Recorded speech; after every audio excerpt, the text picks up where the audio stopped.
Now, it still says we're live on Twitch, and oh, maybe it is working on YouTube. Haha!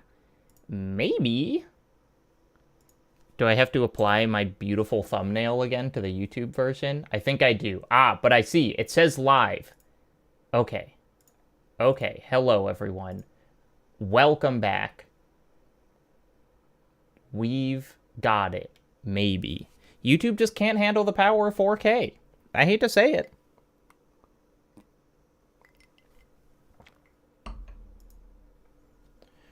Do.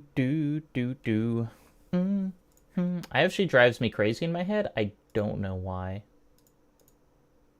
Maybe it's because one of my beautiful cats threw up immediately before the stream, and he drives me crazy. Okay, we're up on YouTube. That's great. Hello, everyone. Thank you for staying with me. And I'm just going to turn off the chat for YouTube. Sorry. And we're back. Okay. Back to playing Hades. Do I have any money? I don't really have any money.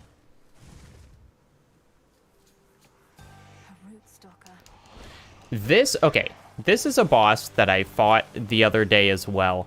That seems like it has, like, an extreme amount of health. And very simple attacks. But I just have to run around while it does slow attacks to me. But that combined quite well, where I ran out of magic, so I had my magic thing going, and it was, like, critically marked because it was the only enemy. Hestia, hello. What can you do? She hates everybody. I hate everybody.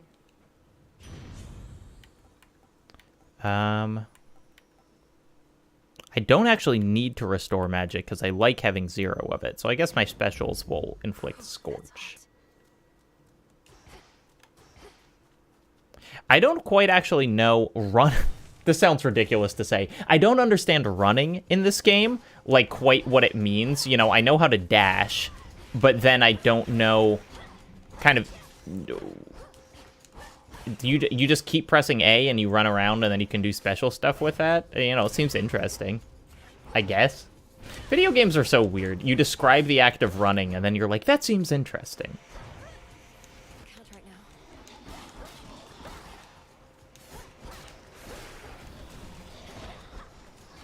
Anyway, I am looking to chat, so if people have questions about the book, or other stuff, but specifically the book, I would love to answer them. I've been taking not the whole month, but a couple weeks off of making videos to write for it, which has been an interesting experience. And yeah, I'd love to answer some stuff. Maximo says, hey, Jacob, why are they only the first 300 Deluxe Edition versions signed? Here's a fun fact. Actually, the first 300 editions, our plan was for me to sign those. And those sold out in less than 1 hour. And so then we boosted the number of signed editions to 1,000. And then those sold out in less than 4 hours. So the answer is that I can't spend my entire life signing books as much as I would like to. And so we had to call the number at some point, but we did boost it from 300 to 1,000, and they just all sold out. A quick elevator pitch on the book. Nick Lasso, thank you for asking. Something that I clearly should have done earlier. Hold LT and RT when shown. Okay, so I'm just doing a little quick time event to compel this guy. Okay, I'll explain the book after I compel this spirit.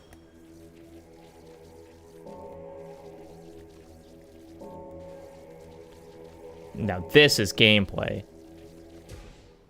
All right, hello. Okay, so the book is called How a Game Lives, and it is the...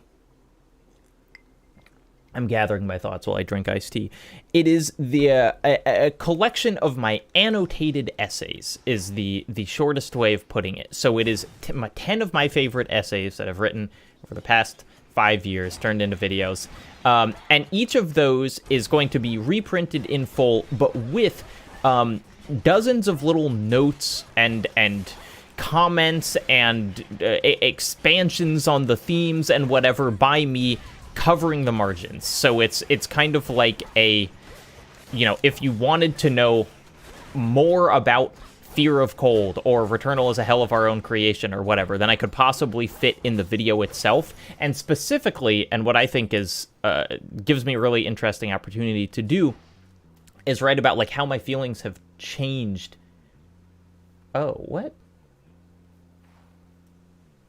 Is the stream okay?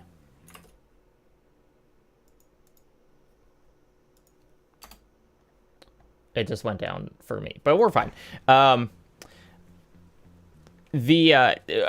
my feelings have changed since I've released some of my older videos, because like Who's Afraid of Modern Art is in there, and I released that video close to 4 years ago, maybe more than 4 years ago. I'm not sure. And so because of that, like, not only how I write an essay, but like, you know, my feelings on the things in it have changed somewhat. I'm not like modern art sucks now, but like, you know, there are things that would do differently, and I don't want to, I would never kind of remake that essay because I want to keep it preserved at a point in time, but I think it's a really fascinating opportunity to get to reflect on some of those things. And so there's, you know, I was writing the annotations for Fear of Cold this morning, and there are so many stories in that video that, like, have way more depth than was allowed by it, and so I'm like, okay, here's some more crazy stuff that happened to William Byrd. All of the essays have, Urban Radagast, all of them have about the same number of annotations. My goal is to just have full margins for everyone, and the book is actually being very specifically designed to allow for this. Like, we had one idea for the design, and then I wrote like the first set of notes, and then I had to talk to my designer and be like, okay, we need to rethink this. Anyway, so that's my part of the book, but the very exciting part for me is that it's not just me in it, because you know, I like my own writing enough, but this is a really cool opportunity to kind of get to work with other people. So every essay then has a completely original afterword by another author who is expanding on the themes of the essay, reflecting on the essay itself, doing their own thing. They're really, I gave them a very kind of broad direction. And those essays or those afterwards are being written by really talented people, like Noah Caldwell-Gervais, who's all of our favorite video essayist, or Jamil Jan Kochai, who wrote that story playing Metal Gear Solid 5, The Phantom Pain, that I talked about years ago, or Blake Hester, my co-host on Something Rotten. And so I'm really excited to see what those are going to do. And then the best part, I don't know, the whole thing's the best part, but there's also original art for every essay. And so, like, each one you're going to turn, and it's going to be, like, the Gollum and the Jewish superhero, and there's this, like, incredible spread, and I've seen the Gollum art, and it's, like, unbelievably good. And so it's just kind of like, it's almost like a collector's item for Jacob Geller, plus all of this stuff that wouldn't fit in kind of the normal format of a video. I talked past like 400 other questions while I was doing my pitch. It was the longest elevator ride of your life. But I will answer more as soon as I read these. Okay, I'm gonna get some life steal. Thank you everyone for the compliments on my mustache. At some point, okay, this is the first boss. This is like the boss of the first world. I'm going to, while Hestia is talking, or Hecate, excuse me, I'm going to just take down all the non-functional streams. Delete forever. Delete forever. The book is being published by Lost and Colt, who I know through their really incredible work with video game art books. They have a Sable one that I own and is beautiful. Recently, you might have seen they're doing an Immortality collection where they're like, they have all the scripts of the actual movies in Immortality, and they're putting those together. And so I just really liked them. I liked how kind of boutique their books were and how much care they put into like the actual production of it. And so that's why I reached out to them, and they have been great to work with. I'm still trying to figure out the best way of fighting this boss. It definitely helps to have reach. I was doing it with the like twin blades last night, which have a way shorter reach, and it was very difficult. I've had more luck with the spear. Oh, but probably not that much luck. I think I'm just gonna die here.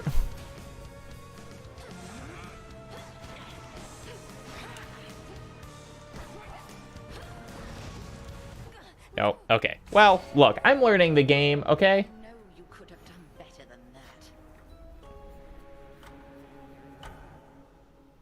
I've heard that the axe is great. I haven't unlocked it yet. Well, before we start the next run, we have to, of course, confide in this frog.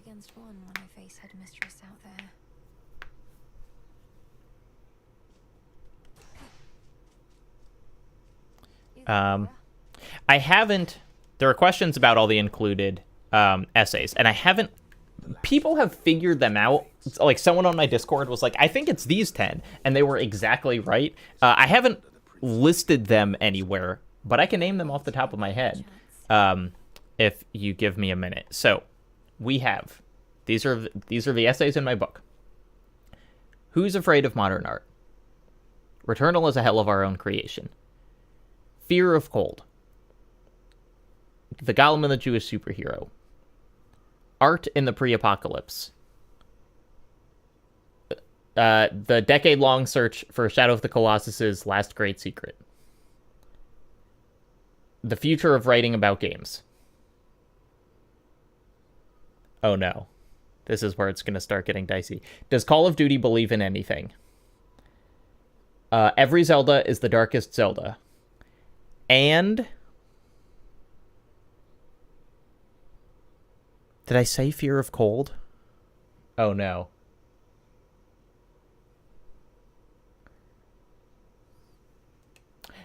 If I didn't say Fear of Cold, then those are the 10. Oh, okay. Well, then there's one more. Let me think. We have... let's see. Who's Afraid of Modern Art? Returnal. Call of Duty. Fear of Cold. Art in the Pre-Apocalypse. Future of Writing About Games. Shadow of the Colossus. The... Golem.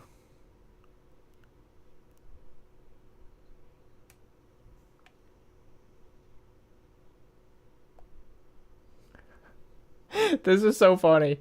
And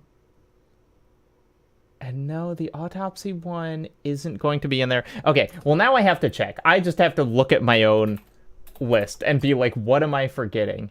Of course! Anatomy Control and the Legacy of the Haunted House. Everyone's fucking favorite video. That's the 10th one. The Haunted House one. May moonlight guide you. And I'm really... Each of those both have a writer and artist that I think are really well suited to each video, which is really cool because it's been like, you know, who is, for instance, Kaylee Rowena, who did, I don't know if you can see it, but like one of my, oh yeah, it is visible. That poster behind me, which is a merch poster of mine, which is like, she specializes in drawing haunted houses. And I've actually worked with her to draw kind of a haunted house. I can then give her this assignment and be like, go crazy.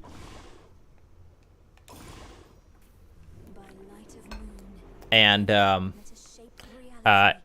in addition to, and then the authors, this is going to be you know, another thing where I'm not even going to try and list them all and remember them, but I'm very excited that, for instance, what's this tab?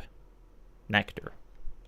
I haven't really started relationship building with any of the characters yet. I guess I should give something to Hecate. Expected her so soon, but then she's quick. Speaking of which, what of Hermes? Any word? Alas, not yet. However, those two This six-pack that they gave to Hecate is obscene, and I mean that positively. standing connection with them, if that is your concern. My concern is their safety. No, we cannot. Should I give her a Hermes convinced me gift? of that. Or can I not gift her after we had dialogue? I can. Headmistress, if it isn't inappropriate, I have a little gift. Seeing Ah, the hounds shall lap this stuff right up, I think. I shall safeguard it for them as a treat. And why don't you? your silver wheel. Oh, Laszlo is here. Who wants to see a cat? Oh, here he is. Laszlo, say hello.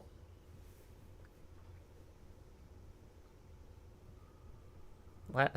He's a very beautiful tuxedo boy. He's probably not the one who threw up immediately before the stream. That's probably Fred, who's not in here right now. But it could have been Laszlo. Who knows? It'll be a mystery for me to find out after I end streaming. I was going to ask you the same. She sought my task, but that's nothing new. Shame it's been this way. Personally, I'd rather have divine retribution with me than against. I don't really know much about Nemesis from a mythological perspective, and I don't know how true she is to the more canon myth version. When I think of Nemesis, I think of the Eternal boss. What? Oh my god! Hello. One of my favorite bosses in recent gaming memory is Nemesis, the boss of the third world of Act 1 of Returnal. Oh my gosh, he's being so cute. Laszlo's kind of he's a very loud boy. He just kind of yells, and he yells when he's happy or sad, and so you never really know what's going on. So you might hear him just yelling while he's in my lap. Ashes of the past. Okay, so these are kind of like perks that we can get, and there are a lot of them. This board keeps expanding. I think I should save up for a Death Defiance, because those are incredibly useful. My keepsakes.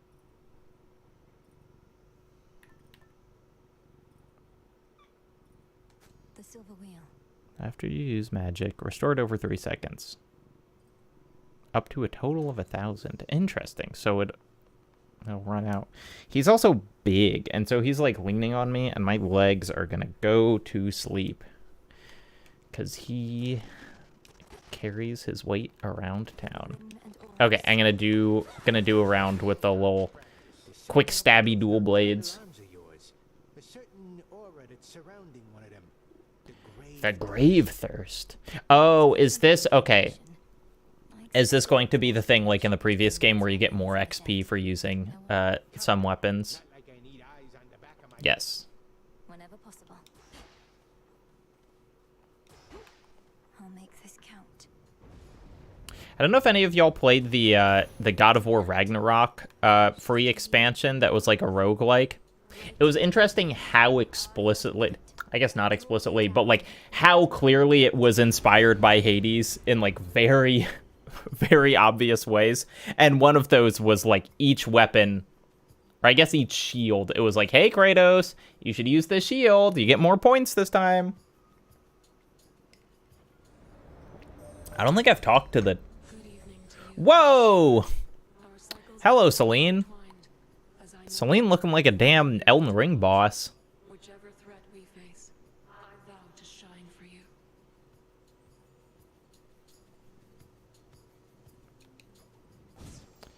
Okay, your Hex launches a seeking projectile that inflicts Morph. Oh.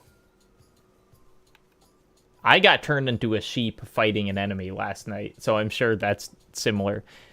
Your hex fires a beam that does 1,200 damage over 3 seconds. I mean, that's a lot. Okay, I guess I'm gonna do the big laser one. Together we shine. Together we So this is like an ultimate attack, I'm guessing? I don't want to use it on just the nothing enemies. Near all of the near-endless pathways and suffocating Erebus lead to dead ends, and very scarce are those who can navigate them. Took only my entire life to figure out.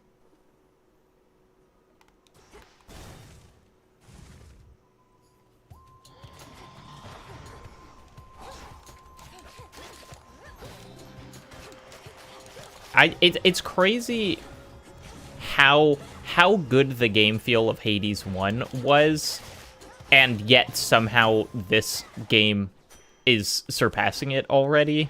Again, it is really just like the power of iteration.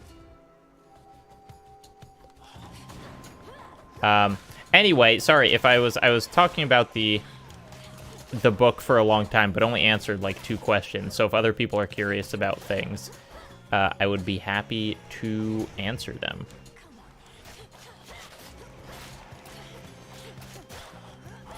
One exciting thing that I mentioned in my in the announcement video, but I think it's really fun, is my dad is going to be writing one of the afterwords. He's going to write the afterword for the Gollum essay, which I'm really excited to read, because my dad is a good writer, but is also like a scientist, and so doesn't get to kind of write art analysis very much. But I learned about the Gollum by him, and he has a really good grasp on kind of like Jewish folklore.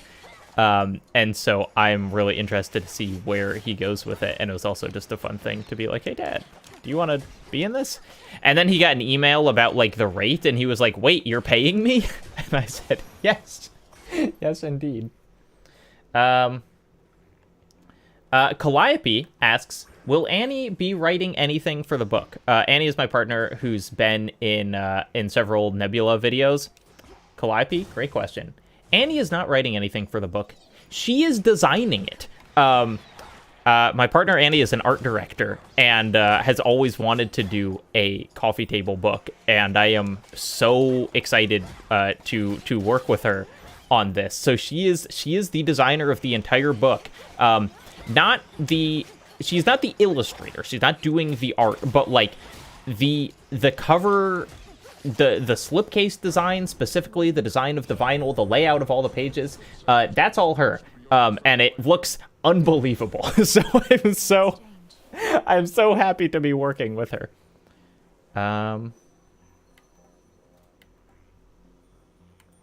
Okay, I'll try to use Thunder Sprint. see something for you. The 4 songs on the vinyl, there are 4 songs on the vinyl, and they are the 2 songs that have been written for my Fear of videos. So Katie Day's song The Kraken and Seth Boyer's song The Cremation of Sam McGee, and then the song Stormy Skies, which played during the credits of my Midgard Final Fantasy VII video, and then the very jazzy cover of the Tetris Effect Connected theme. It's called, like, you can find it on YouTube. I think it's linked in the video. See, this character, I just feel like I can't do enough damage to. So I really love the variety of songs that's on the vinyl, because you've got, like, you know, what sounds like a folk song with The Cremation of Sam McGee. You have this, like, really cool, kind of beautiful electronic-y song with Katie Days. You have, like, shoegaze with Stormy Skies, and then you have this, like, really great kind of funky jazz piece. And so they're, like, 4 really different songs, but I think they go really well together.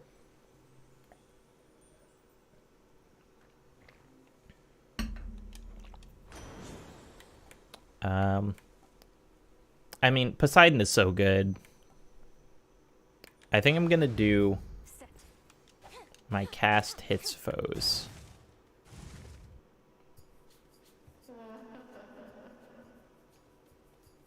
Arachne? Oh, is Arachne here? Oh, but do I have to... The other day, I walked into a room full of these cocoons, and I made the mistake of breaking all of them at the same time, and suddenly there were like 500 enemies that were all attacking me. Look at what I found. Could make a run for it. The blades are really fun to use, but you do have to be so close to enemies that I'm taking more damage just because it's like, it's harder to get away from their attacks.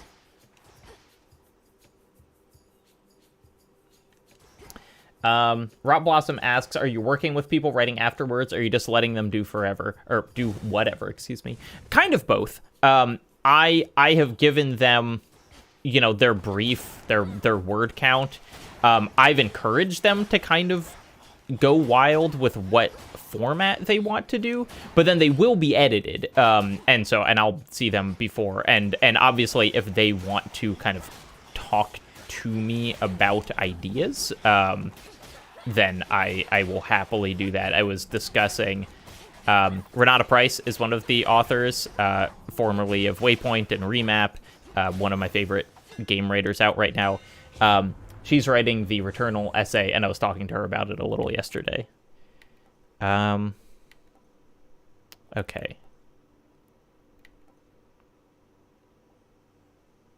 Okay, so I can backstab, or I can kind of like full combo. I think this will go well with the Poseidon boon that I have right now. Superior might. Keep pushing. This is these hands talking to people. I think this is... Okay, yeah, I'm talking to Arachne here. Intricately woven spider silk ensconcing the environs of one gloom. Arachne knows her stuff. Flying to and fro. My finest cousin. Arachne, the outfit you wove for me was so beautiful. I'm sorry to say. Arachne's an interesting gameplay mechanic because she gives you both armor, and the armor does something, but then if you take enough hits, then you, like, lose the benefit.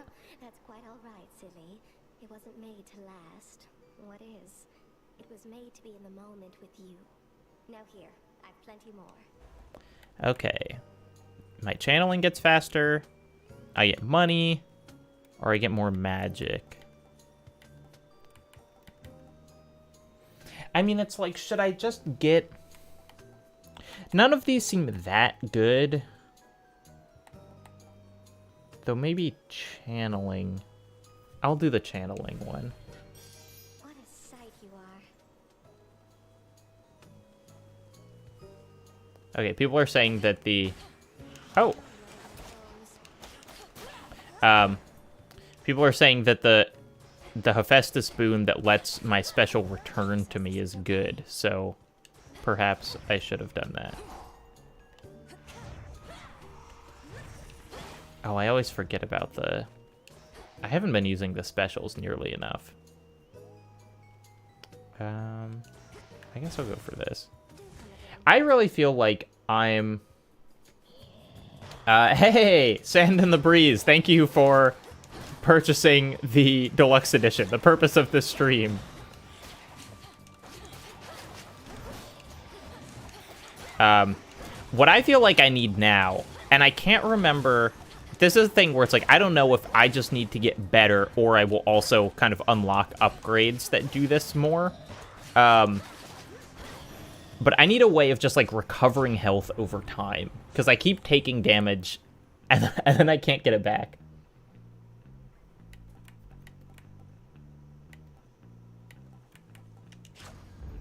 Excellent stuff.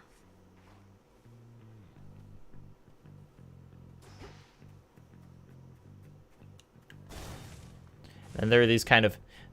You've got, like, purple goop, gray goop, and green goop, and I'm figuring out what each of them do. I think gray lets you buy the tarot cards. Green lets you hold more tarot cards. And purple is kind of more of like a...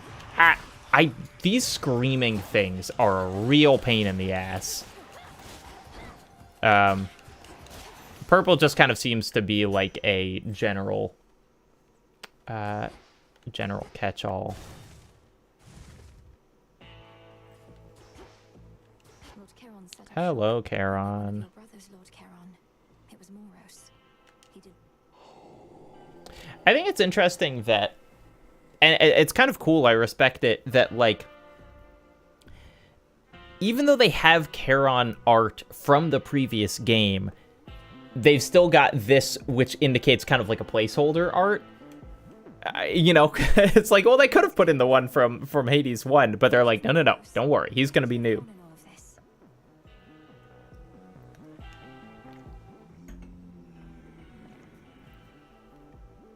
Perhaps I can locate him again. Well, let's get Zeus. To impress all of those golden coins in his own image. The promise of a new golden age, some mortals say.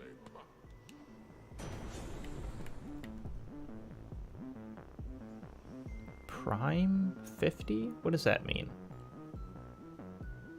Does that mean use? Chat, does Prime 50 magic mean use 50 magic? I'm assuming it does. Oh, a passive reduction. I could have been reading the screen the whole time. I'm sorry. I'm gonna get it. Let's just see how it goes. Thunderous power. Oh, and here's the boss. Well, I mean, I guess I have armor. I'm probably gonna eat it here because I don't have very much health. Rob Blossom, how'd the book come about? Were you seeking a publisher, or did Lost and Colt approach you to commission it? I had talked to Lost and Colt in the past, just kind of Last resort. abstractly about their projects. And I had people ask me if I was going to do a book before. And I didn't really have... Like, I like making video essays. I like making, putting things out one at a time, putting them on YouTube. And so I didn't want to do just like a book of essays, you know, that were kind of fully original, because I would feel sad that I didn't get to make them into videos. And so I wasn't sure exactly what it would look like. And then I was literally like laying in bed one night and I had the annotated essays of Jacob Geller come into my head, and I was like, oh, that's a cool idea, because I love kind of returning and providing greater context on things that I've made. And so then I came to them with that idea, and they were really enthusiastic. And it's been a huge success. It is, you know, and I don't know how to say this without sounding like I'm bragging, but it's been Lost and Colt's like most successful book campaign ever, which is really, really exciting for me.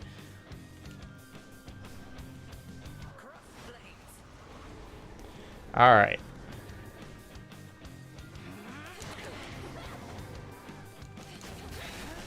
Oh, look at those. Look at those lightning bolts come out.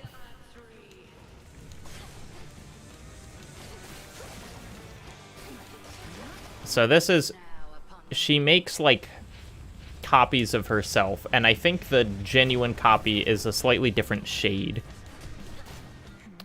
A confusing sentence, because shades are also just a concept in this game.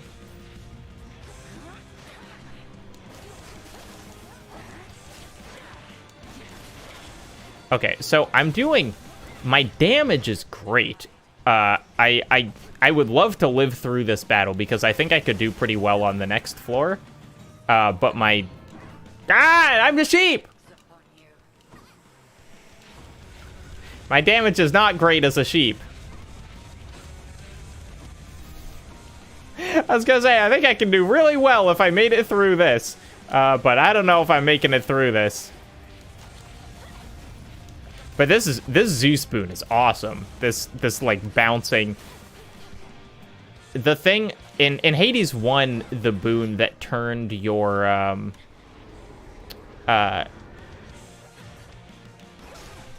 the boon that turned your cast into like a bouncing lightning ball was one of my favorite. And this is like turned my attack into that. Oh gosh.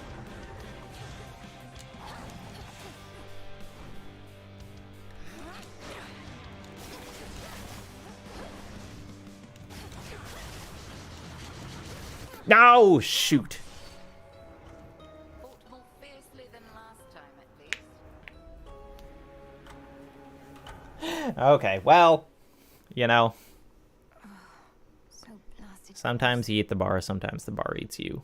You, pun, sheep. Confide in my frog. Just got me again, Phrynos. But I won't back down.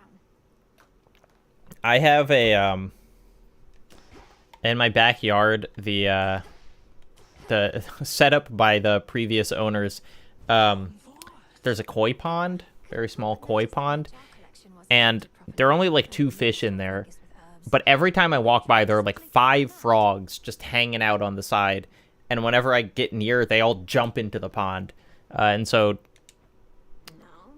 I don't know if that has anything to do with the frog that I'm confiding in. My point is that those frogs won't let me confide in them because they jump into the koi pond.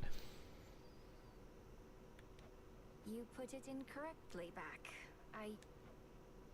Maybe I will. Maybe I won't. You fought well.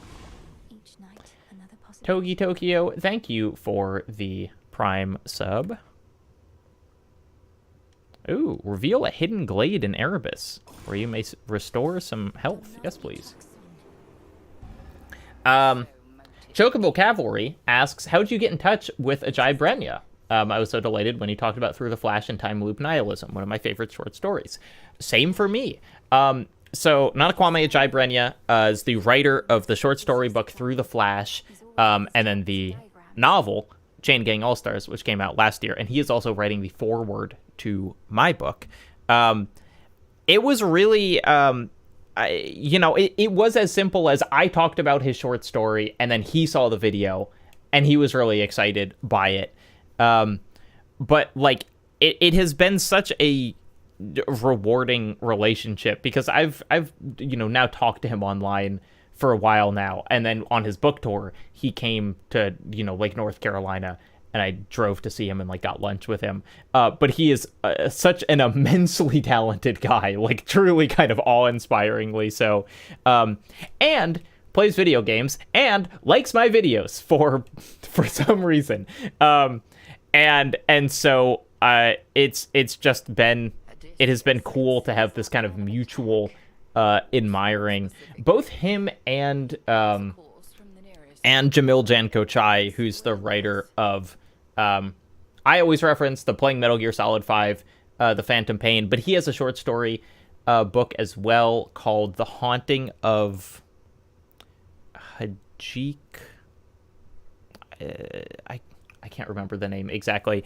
But both of them, I felt like when I was talking about their stories, I'm like, well, these are esteemed authors that I'm just going to write about. And I think they're both basically the same age as me. And so we're like thrilled to be in my videos, which is really cool. It's like actually no one is like so big to not be excited when someone else talks about them. The surface. I'm to attack Olympus. When? How? E-Kicks, when is the book going to be out? Winter this year, before the holidays, hopefully. Attack, defend, 'tis all the same. A moment, goddess. With your Olympus dwelling What up, Odysseus? How's it going? to ask you to let them know I'm on your side, except not all of them love. What? But you're the great tactician, Odysseus. Lady Athena and others favored me, it's true, but your Uncle Poseidon, well... I hear you. I'm really excited to see if the characters kind of move around in the same way that they did in Hades 1. I'm sure they will, but, like, it was so excited when Achilles would, like, go somewhere else in the map, or even be kind of out in the world and you would find him.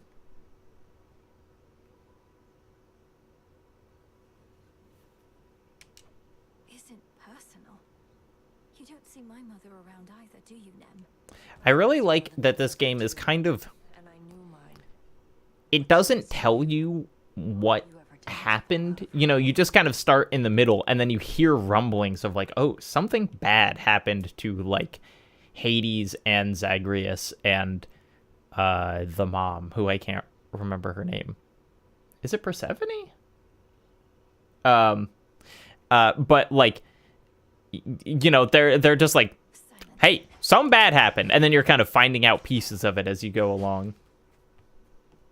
Oh, Nyx and Persephone. Yeah, Zagreus has 2 moms and 1 dad. And that's why he's so emotionally intelligent. Eternity.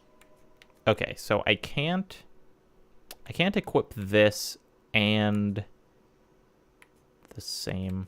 I don't really use the casts very much. Oh, shoot, I still can't.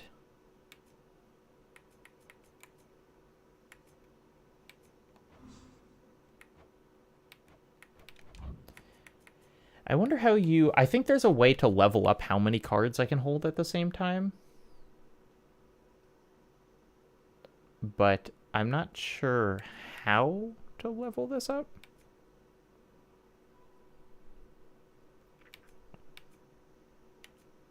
I'm gonna sneeze. I can do Oh, there we go. Don't have enough just yet. Thanks, everyone. Excuse me. Okay, well now I can have almost everything. I can have all my stuff selected. Thank you, everyone, for blessing me. I feel very blessed.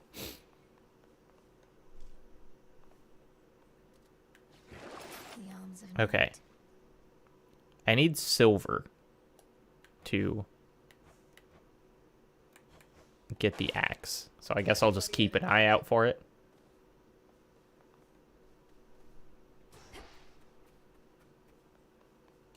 I was born for this. All right, I'm sticking with the twin blades. I feel like I was getting a hang of them. I also kept forgetting to use the special. Ooh. Fit me for a suit of armor? In the name of Hades, Olympus, I accept this message. I don't think I've met... Is this Hephaestus? Yeah, I haven't met Hephaestus yet. Hey there. What's up, Hephaestus? Baseball workmanship from here. Though, I could tune it up.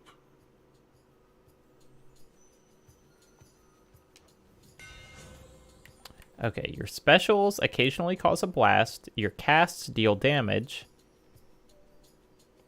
The problem is that this is like an epic skill. But it's also not that interesting. I just take less damage and restore some magic when I take damage. It's like, that's good, but it doesn't change my play style. Whereas this is like a, I'll notice it. But I do think I'm going to take the less damage thing, just because Stronger, didn't it? damage ain't no joke in this game.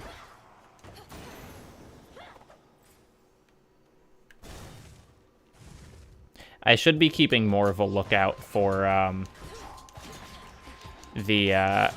those mining spots to get more silver.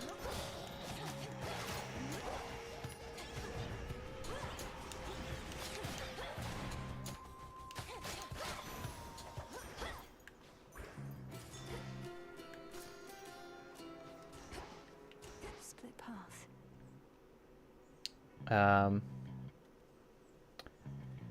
Slice of Bread asks an off-topic question. Do I have a favorite board game? I tend to not like board games a ton. No real reason. I don't have anything against them. They're just not my speed generally. I really love this game called Wavelength, which is, I saw it because like Polygon did a stream of it years ago.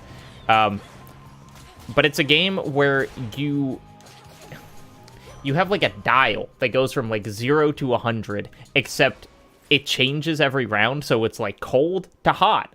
And then the person who's doing it gets something that says like 60%. And so you have to think of something that's like 60% hot. And so you'd be like, I don't know, 20-minute-old coffee. And then everyone else has to decide what percentage of cold to hot that is. And so it's just a lot of discussing, like, what would this person say? Like, what would they think is 60% hot? I remember one where the prompt was literally, like,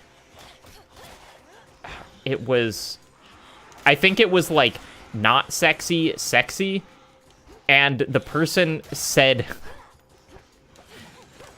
What? I'm trying to remember the specifics. But basically, we had to guess how sexy this person thought Lickitung was among Pokemon. And we were like, I guess maximum sexiness? And it was. And he was like, well, what would be a sexier Pokemon? Which is a very fun conversation to have with your friends. Shout out to Haley McLean, community manager at MinMax, who's now been raked over the coals many times for how sexy she finds Mewtwo. So if it was her, and it was sexiest Pokemon, we all know what Haley would say.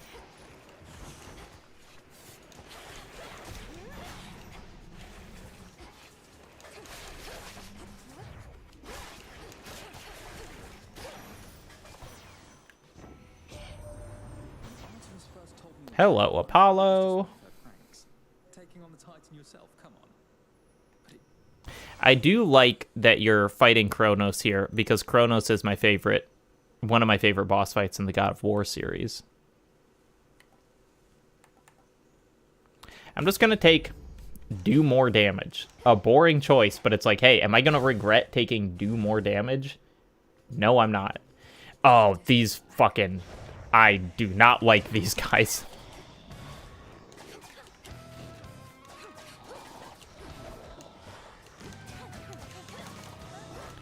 I feel like the armor thing feels so aggressively strong. Like, these mini-bosses, I just feel like I have to smack around forever. And this one especially, with the whole goddamn can't see anything. Not my favorite.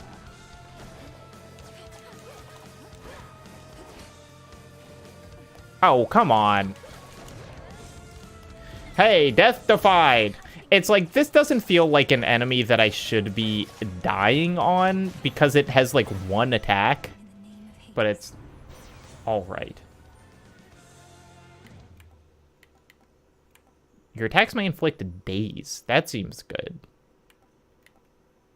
I deal more damage until I take damage. That would be good if I was better at this game. But I'm gonna take daze, because I'm hitting people a lot, because my attacks are really quickly. My attacks are really quickly. My attacks come out very quickly. Grub number 2 asked if I think it's worth getting Hades 2 now or waiting. I was going to wait, and then I just couldn't anymore. It depends. I played Hades 1 all through early access. I have no regrets about that. Oh. Hello? Are you lost, little one? Sorry, I got distracted because there's a cat on the screen. Ran off. Okay, bye. There is no doubt in my mind that Hades 2 is eventually going to be a game worth buying. I think it's already a game worth buying, and I think that it's fun to see the progress through early access. Okay, I gotta be careful here, because I popped all of these last time, and then I got wrecked. So I think it really just depends, like, how much time you want to spend with the game. I think it's cool to kind of see mechanics and characters show up while you're playing it. And so I would say get it in early access. But also, it's like, well, it's going to be good when it's the full one, too.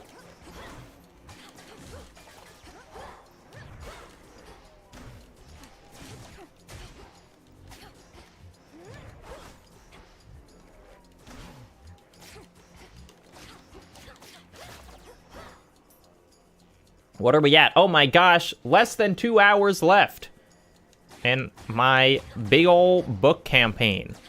As a reminder, the regular book will continue to be available, but the deluxe edition, which comes with a vinyl and everything, will not. That is going away. Also, a thing that I should mention, and I think there's still some available, is we have like a large scale art print. It's A2, which is like a UK format that I don't know exactly how big it is. But there's like a big print you can get of the cover art by Killian Eng, and there are only a limited number of those available, and I think there are still some left. I am really excited about that. There's a gap on the wall right there, and that's where it's going. Actually, right next to another piece of Killian Eng art, because it's not super visible. But there's a piece of Last Guardian art on the wall right there, and that's by the same artist who did the cover art of my book, which is really cool. No, I suppose we are, except it isn't born of anger or misunderstanding. It's just her way of making certain I'm prepared. There we go. People are saying how big A2 is in the chat. A2 is 4 times the size of a standard page. I won't get underfoot, I promise. So that's cool. It was really fun. I mean, making this book has been super fun for a lot of reasons, but one of those things... Okay, I definitely just want more health restoration. One of the things that I've been, like, very lucky with is that I kept being like, do you think this person would want to do it? And then they all said yes. Like, I haven't asked someone who's been like, no thank you, for the book. And Killian Eng was like a big get. Like, before we even had talked about anything else, I was talking to Lost and Colt, and they're like, I was like, do you think Killian Eng would do a cover? And they were like, he's a hot commodity, but we can ask. And he was enthusiastic about it. I have no idea if he like knows, you know, who I am, or just thought it was a, you know, was up for a commission. But in any case, I am so excited that he did it, because he's one of my favorite artists working today.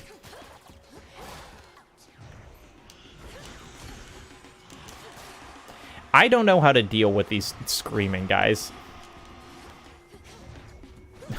Me talking about my cats.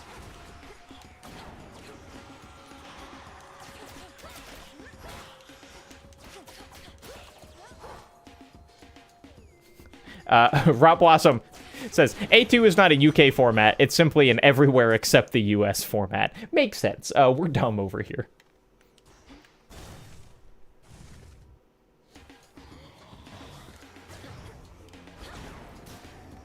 Okay, my cast is good for the Banshees.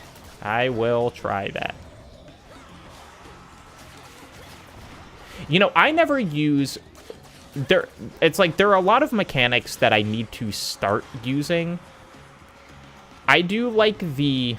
You know, I'm using the charge up cast, but I'm not just using the instant one, which kind of stops enemies on the ground. But that's really useful, and I should be using that.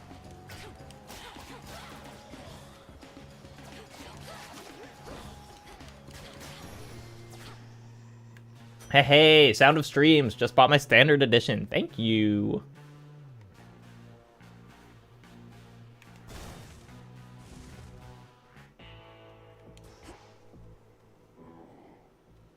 Okay. I think I'll buy from the Titan. I do not care to see the glimmer of the golden coins that Charon takes from you. David of Sharp's asking if I can play Balatro. David, you know I want to be playing Balatro, but I can't. I don't think I could stand up to the scrutiny of being judged by 275 people. I'm not that good. Okay, my Hex restores health. My Hex makes me crash down. My Hex makes everything slow. I'm just taking... I'm a simple man. I'm taking health restore. Because I can use it right now. And I just got a lot of health back. Compose yourself. Freddy Pac-Man, good question. Is the big art included on the deluxe? No, you get a medium format of the art. Like, you get some art prints, but they're not A2, so they're not going to be big. They're more like, you know, they're a more modest sized print. This wheel, a labyrinth with no beginning and no end. Pathways that circle back upon themselves, like Erebus. L's Corner. Will you ever do another mini season of Something Rotten with 2 indie games? Absolutely. We've got lots planned out, and it's Something Rotten is my podcast, everyone, that I do with Blake Hester, video game reporter. Last winter we did a season with Anatomy and Iron Lung, and that was really fun. We're doing some bigger games. I mean, we just started the Max Payne season. But then after that, we're going to do a longer game again, similar to Disco Elysium. But after that, we're definitely going to want kind of a break. Oh, my armor broke. And I love doing those little indie games.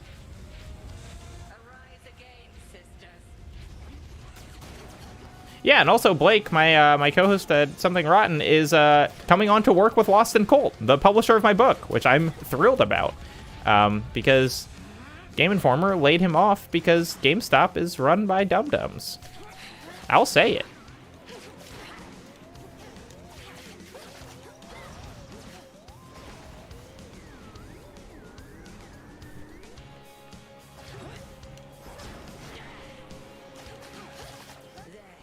Okay, I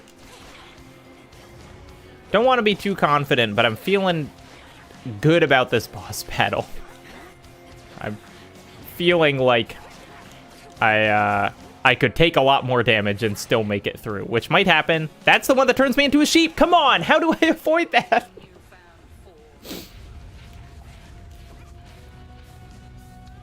I really dodged that sheep bubble like 5 times, and it still kept coming back.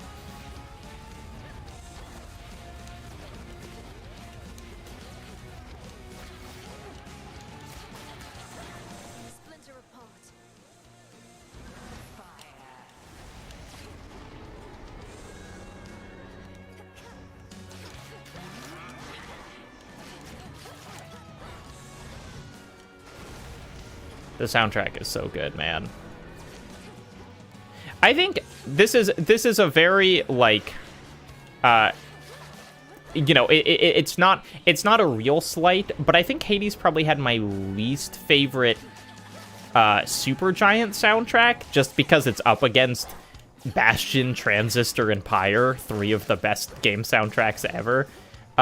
Even though I loved the sung pieces in Hades, I just didn't, you know, it's like the actual fight music was a little, you know, it was just kind of like rock and roll. But this one already seems more musically interesting to me. You certainly don't need to beat Hades 1 to enjoy Hades 2. But Hades 1, just a great game. So, you know, you could just do it to have fun.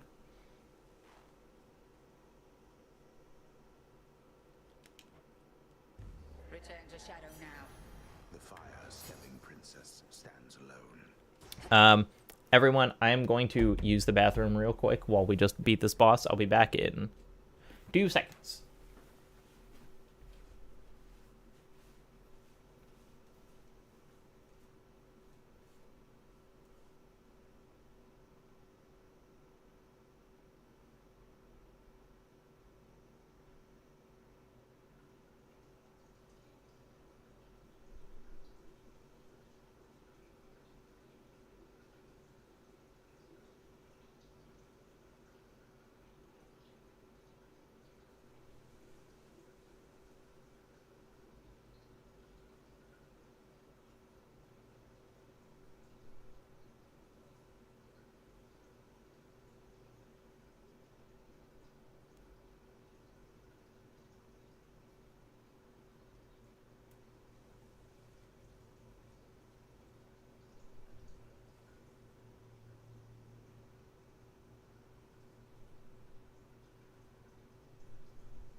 I'm back. Hello, everyone.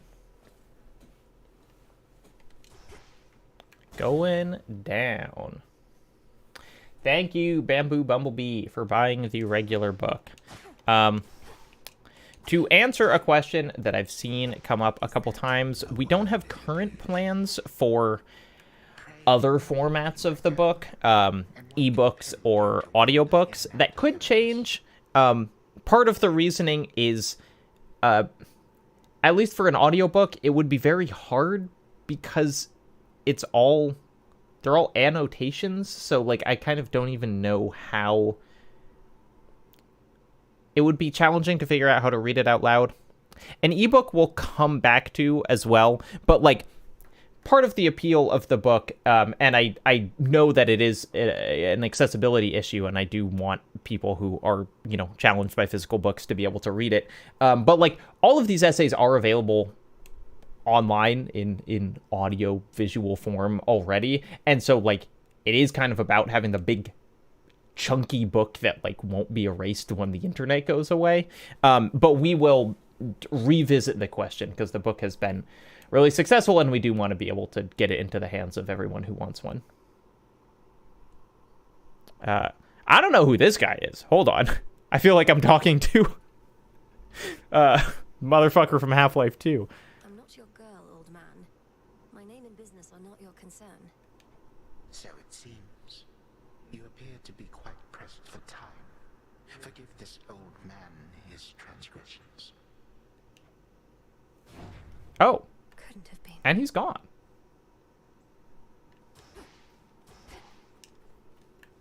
Okay, so is it the same? Yep, I'm in Fish World now. Gonna fight a bunch of hammerhead sharks. That singing.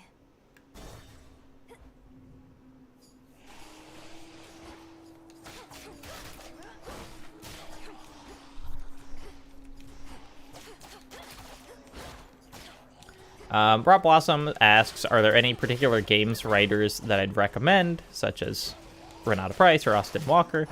I mean, there are lots of people who I think are talented. Autumn Wright is a recent super good games writer. I would say if you're looking to read more about games, maybe check out some zines like Unwinnable, which is a really good like collection of writers. It's like there are so many sites that have gone down and so many people who are no longer writing in public forums that it's hard for me to just off the top of my head be like, yeah, this person's still around and doing stuff, because so many people have had to kind of turn to consulting or whatever. I love Blake Hester's writing, but he's not writing right now. But check out Unwinnable, which is a zine. It's very cheap. It comes out pretty frequently, and it almost always features really talented games writers.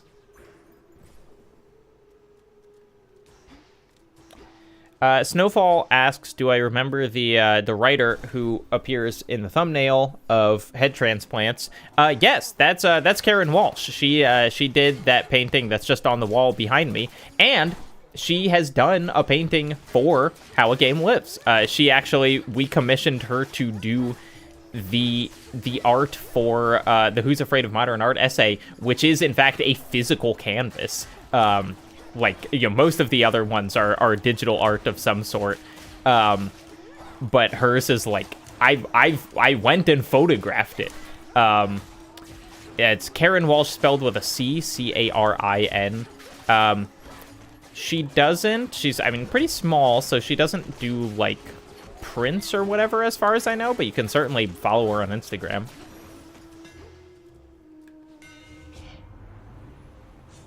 Oh, Not Weirder says Critical Distance is also a great source of games writing. Absolutely. The work that Critical Distance is doing is incredible.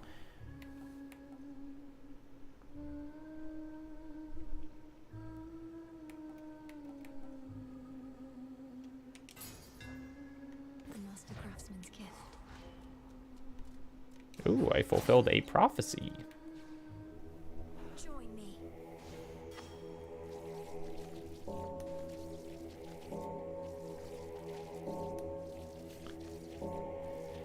I'm curious if this is going to get, like, harder, or if it's You know, because that had like more inputs, but it's not exactly challenging to just hold LT and RT.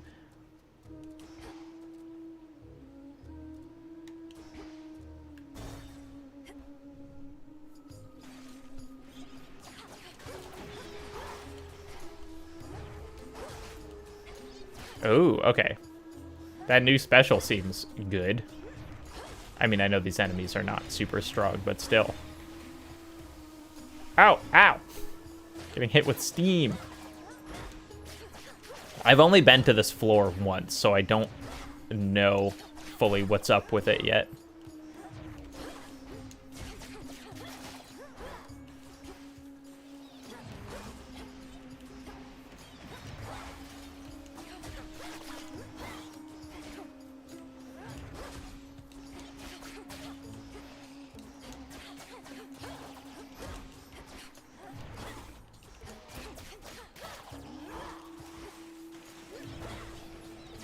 This definitely seems to be like a... Sorry, I'm being quiet because I'm concentrating here.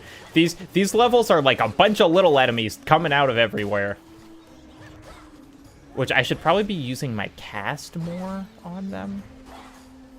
We'll see. Z's Robinson, the deluxe version of the book, the pre-order period is ending. The standard edition will continue to be available. Though if you want to get it... you know, like on first available printing, which will be this winter. Not a bad idea to order it now, but like you'll still be able to find it. It's not going anywhere. But the vinyl, the slipcase, all of that's exclusive to the digital edition, or not the digital edition, excuse me, the deluxe edition. That's not going anywhere. Or that is going anywhere. Ah! The deluxe edition is disappearing in 1 hour and 33 minutes. I'm very clear. I know what I'm talking about.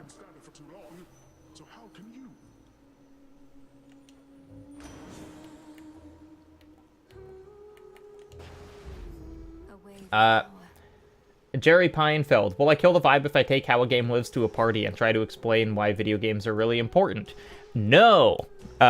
Here's why. Because the book is meant to be, like, flipped through. You know, I expect that there will be people who read it cover to cover, and that's awesome, and I appreciate them, but, like, it's... Oh, okay, this is the way to do it, because they all get stuck. That's really good. It is meant to be kind of a coffee table book that you have out, you flip through, you find the essay that you like, you read annotations, you know, it stays out, you look at it because it's pretty. So I think, personally, I think it'd be a great book to bring to a party.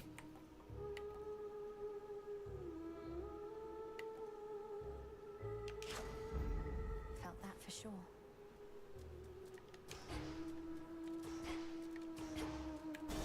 I like that there's kind of a song going on through this whole level.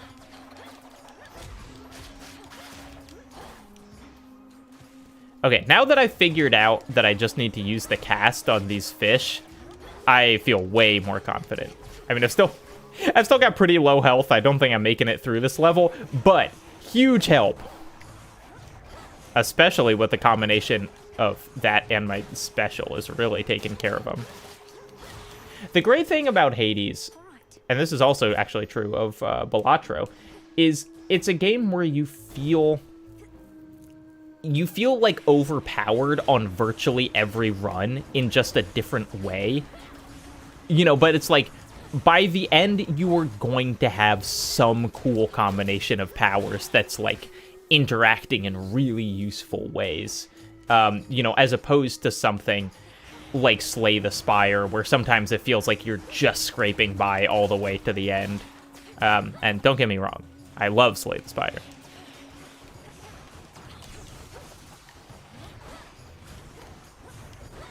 I could use slightly fewer enemies.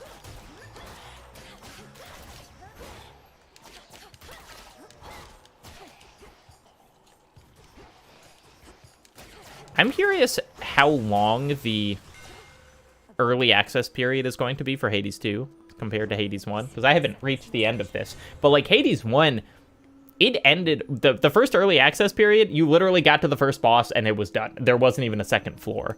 And I feel like this one, there's way more in it already. Oh, thank you, Tutu. Don't forget about my heal. I totally forgot about my heal. Fine work as always. Oh, but I have to use a bunch of magic before I can use it. Wow. Major Lonermo says they teach a critical thinking high school course. And used my execution methods video as a reference point. That's awesome. I'm so glad to hear that. Okay, I was really hoping there'd be health in here, but I guess I'll just get a boon.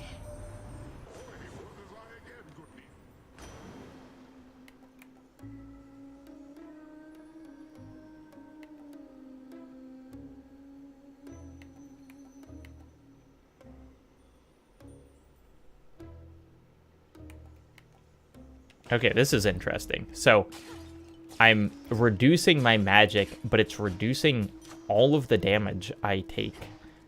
Oh, is this the boss? An ever-present song compels the nightmare.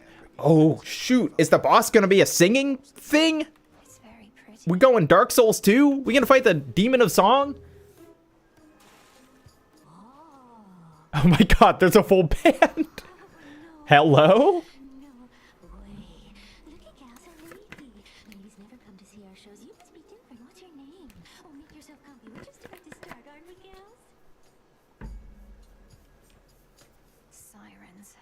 I should have known you were the source of all that singing. Slink down into the underworld. This is so funny. I can't believe one of them has a keytar. It's the perfect pressure down here. It's the pressure trying to make art while all our fans are watching, begging. Oh, it's Scylla. Or I guess they're saying Skilla. Look, you know, as someone who is a Kraken freak as a child, who was obsessed with big things underwater, I know about Scylla. I know about Scylla and Charybdis. Charybdis? So-called fans to death. Have you even got any left? Oh, don't ever say such things about our fans. All right.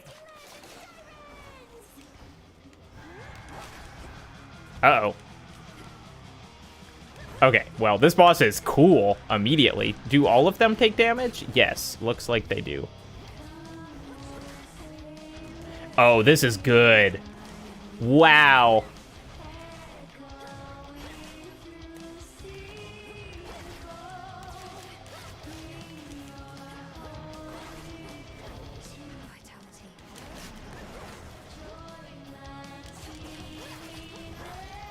I'm not able to pay close enough attention to see... Oh, ow, ow, ow, ow, ow! Whoa! Okay, I just got wrecked by that.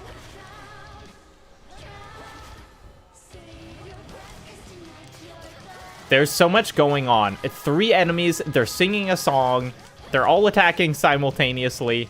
I'm trying to use enough magic that I can get my heal back. I'm streaming.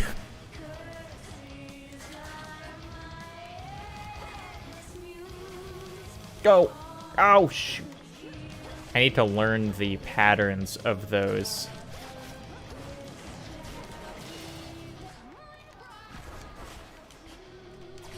Okay, that felt like the kind of attack that I could hit back, but I guess not. I don't know if this is... Do they all share 1 health bar? It seems like they do. Oh, well, it looks like I took the drummer down.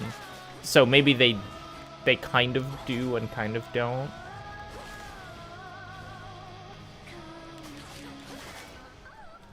Okay, so now I've just got the keytar left.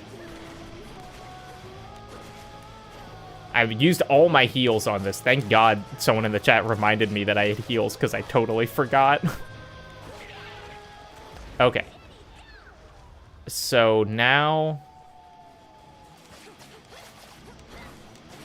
Oh, I wonder if this is like an Ornstein and Smo thing, where since I took her down last, she gets strongest? That seems maybe like what's going on.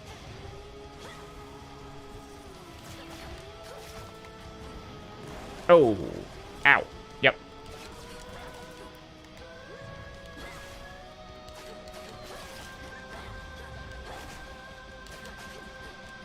I feel like I'm doing pretty well, though that is certainly bolstered by me having healed 75 damage during this fight. But my special, which is turned into like a long-range beam, is definitely doing work.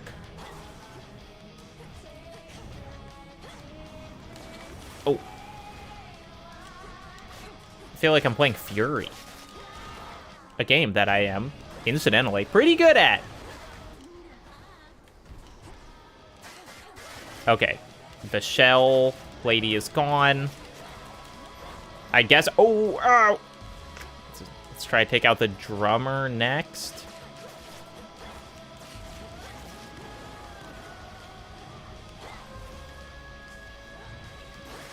Really concentrating here.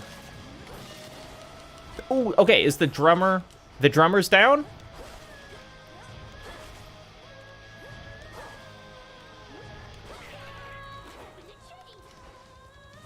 Okay, now we've just got the clam.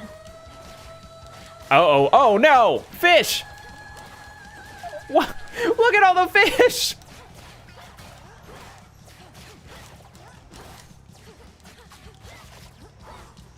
I'm so stressed.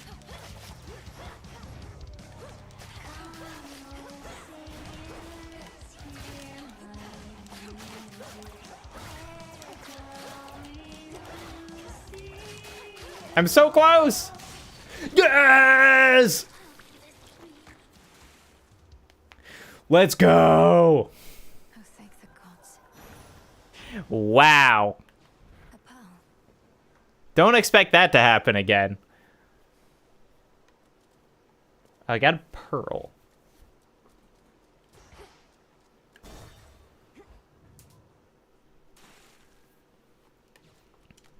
The edge of Oceanus. I like to think that I retained some skills from my 100 hours that I played Hades 1.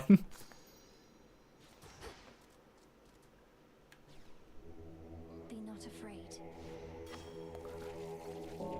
I like that she says "be not afraid," a phrase that I associate entirely with biblical angels. Be not afraid. From Dusk Till Dusk, thank you for the sub. I think Eyes Hollow, I didn't quite see the name. Ask if there are genres that just don't quite click with me. The answer to that is yes, plenty. I have trouble with most survival games. I was actually writing in the annotations to Fear of Cold today about how both Frostpunk and The Long Dark... Wow, this is a really big open area, sorry. Oh, this lady. We got freaking Greek Harley Quinn negging me. I'm not good at grand strategy games. I'm not good at whatever kind of strategy game Frostpunk is called. Survival games, I usually just don't invest enough time in. King K0007 said, happy to pre-order your book. We'll be curious if your written word reads as smoothly as your spoken word. Me too. I'm curious what people think about that, because I usually don't publish just fully written out essays.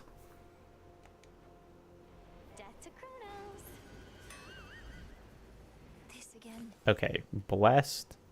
Let's see. Can we see what her thing did? Our foes deal plus 20% damage. More health or Hephaestus? I mean... Oh, wait, or is this one? Or am I going to get both? Raging Bagel, thank you for the Prime sub. What is that? Huh. I don't like the question mark on unseal. I know something bad's going to happen when I click it. Lolo Biga, of course I've played Hollow Knight. One of the best games ever made. I played it prior to it being on Switch and everyone like discovering it. Because that came out, what, the same year as Breath of the Wild, right? And I was like, I think this might be my game of the year. It's stuck.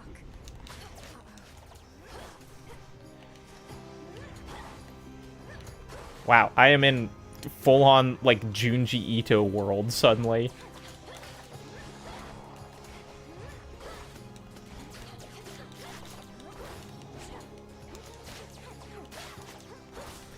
I really like this adjusted special where it just fires straight ahead. I was not getting along super well with the spread one. I'm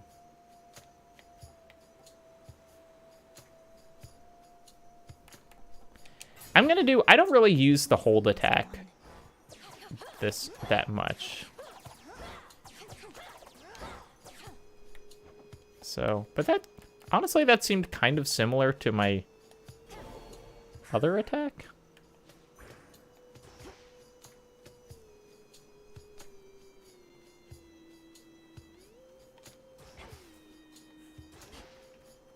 Okay, is there... Ah, okay, so here we go. This is really interesting. This, like, this level seems to be, like, in big open arenas. Which is a real change, and I like that they're kind of changing up what the encounter design feels like, because the water ones were pretty claustrophobic. Who's next?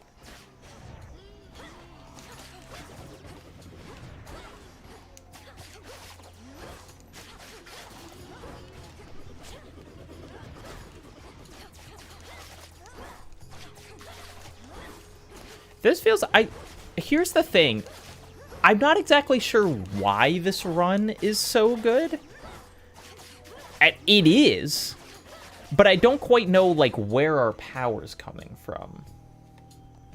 If that makes sense. You know, it just seems like we've got a really... You know, the special is certainly good. But it just seems like we've got a really solid setup rather than one thing being exceptional. Finally go. But yeah, Sleepy Beagle, it's because I got warmed up. Who is this? Is this Helios? Or money and an improvement to one? I mean, I think I should go with the Helios because I still have like several empty slots here. This way feels right. Oh, okay, we got another mini-boss. Well, this... And can I not reach these guys?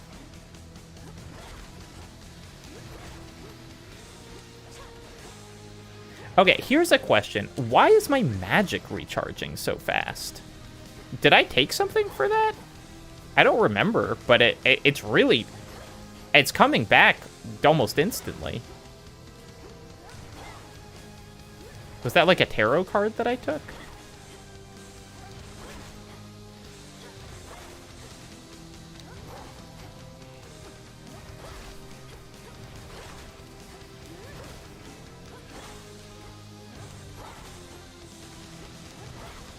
I feel like I'm fighting that dragon from Elden Ring with these lasers. Placidusax? The only time I fought that dragon, I only did it on my first run through, and it was early enough in the game that I did something and it just froze. It just stopped moving, and I was using the big pizza cutter weapon, and so I just chopped it down like a redwood tree. I just like held out the big saw and just sawed through it for like 45 seconds uninterrupted. It was awesome. But I've never fought that boss genuinely, is the point of that story. I would really like her shield to go down.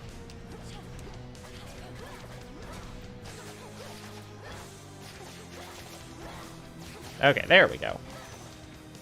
Thank you for the compliments on my mustache, everyone. One of the nice things about having facial hair is sometimes I get to a point where I'm just like, I need a change in my life. And instead of having to like shave my head or something, or like get a piercing, I can just shave my beard and I will look completely different. And then it lasts for like 2 weeks and then I'm over it and the beard comes back. Okay.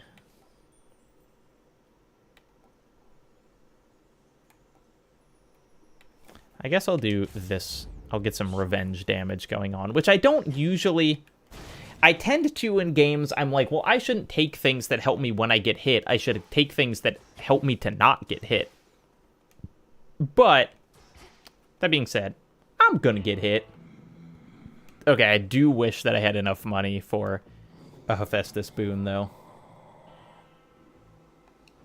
A special offer of some sort, my lord. I've returned as much gold as I could, but know full well it... Oh. Thank you. What's this? Redeemed this at the crossroads. A credit card?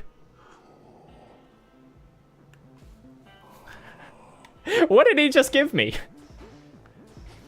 That's more than usual. A damn MasterCard? Wow, okay. Well, I guess I'm gonna go here. Look for the golden petals on the ground. Look for the golden petals on the ground, she says. Am I excited for the Elden Ring DLC? Absolutely. I've been replaying Elden Ring in preparation. And I'm pretty much... I mean, it's like you have to get almost to the end game to even get to where everyone thinks the DLC is going to be, which is the Moog fight. Moog? The blood guy. But I had basically not returned to that game since, you know, the couple months after it released. And it's been so nice to be like, oh yeah, this is one of the best games ever made.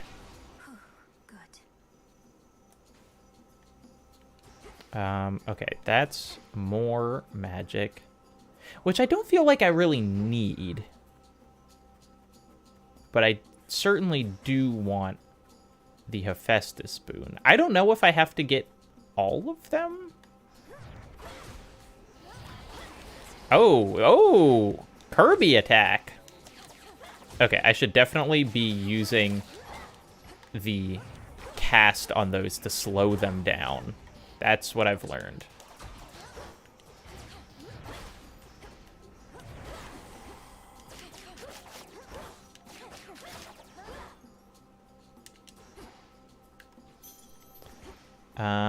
Okay, there's Poseidon. I will take the Poseidon, because Poseidon boons are almost always good. Thank you, Imputhalion. Artistic Doctor, good question about the book release. So, they ask if it's going to be... if it's only available for pre-order, or it's going to continue to be available for purchase.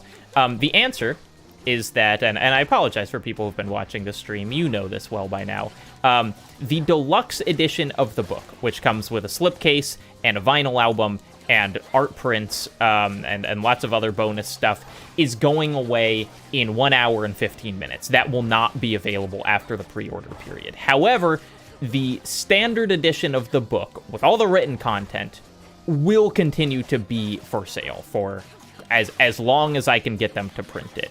But if you want the vinyl, if you want the case, if you want the everything, then you want to order the deluxe edition, which is only available for the next hour.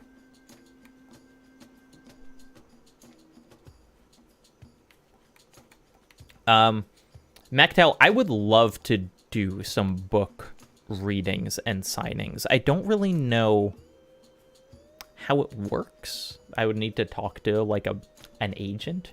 But I did Slip. I did Slip. No, I'm reading the description of what Slip does. Afflicted foes take more damage and are knocked further away. I'll get that one. One of my favorite things that I did last year, maybe it was even the year before, that time I can't remember. I did a reading at the library, my local library, and it was super duper fun. And so if I could recreate that energy with some book signings, I would love to. Where is the... I'm looking for the Hephaestus boon, which I think it said was in here. Yes, there it is. First my foes. Oh, but it's this freaking thorn thrower. You know, I was thinking, like, after this run, I was like, oh, maybe I'll be done with Hades 2, and then I can play something else. And maybe I still will, but, like, this run has lasted about 45 minutes longer than I expected it to.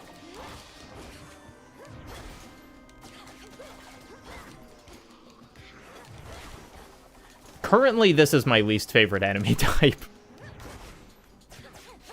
But after you break the shield, it seems like you can just kind of stun lock them. Kira the Protogen, are there any Patreon or Nebula exclusive essays in the book, or is it just essays from YouTube? My essays are all going to be the ones that were published on YouTube. However, there will be lots of exclusive essays in the book, which are all the afterwards by other writers. But no, nothing that was originally and exclusively published on Patreon or Nebula. Max life from magic.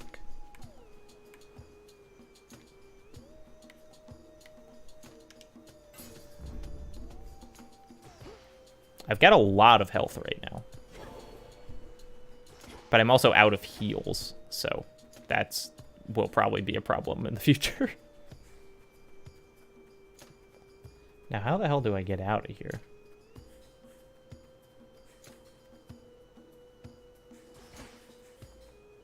Oh, wait. Well, this says proceed. Still prizes to be claimed. Oh, do I have to take all of them? Interesting. I thought that it was maybe, like, you know, optional. Clearly not.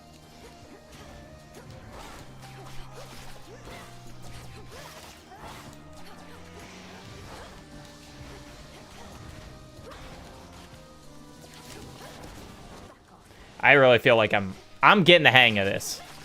I've learned how to use the casts and my special and my normal attack. I love the fast little stabby weapons. The in Bastion, one of the weapons you could have was the machete, and I loved using the machete, and you could amp it up so it would like only do critical damage. People haven't played Bastion. You should. There might be someone watching this stream who wasn't even alive when Bastion came out, which is a terrifying concept.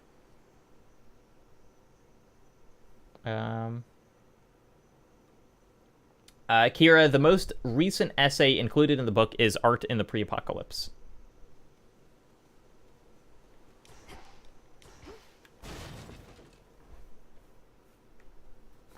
Jerry Pinefeld, well, we have to slice into the book to find the secret hidden video essay.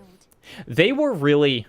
Lost in Cult was, like, pushing me to do something weird with it. Wow, I don't know what that blue goo is.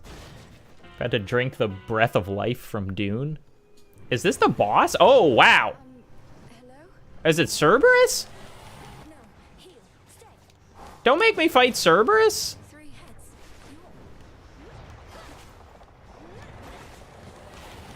Holy crap. Ow. I'm turning into Peter Griffin. I'm going to help you, boy. No matter what. I don't like having to fight Cerberus. Makes me sad.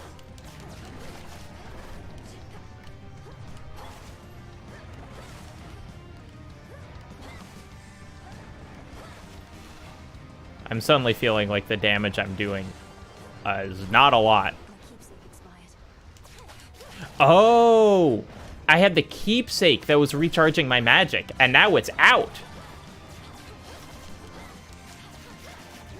Well, this was an opportune time for it to run out.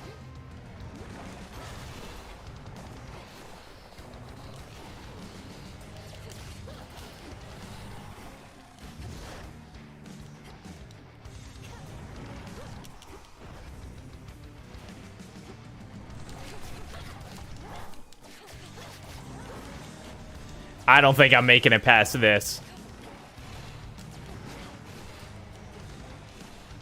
I feel like this didn't even have the boss door in front of it.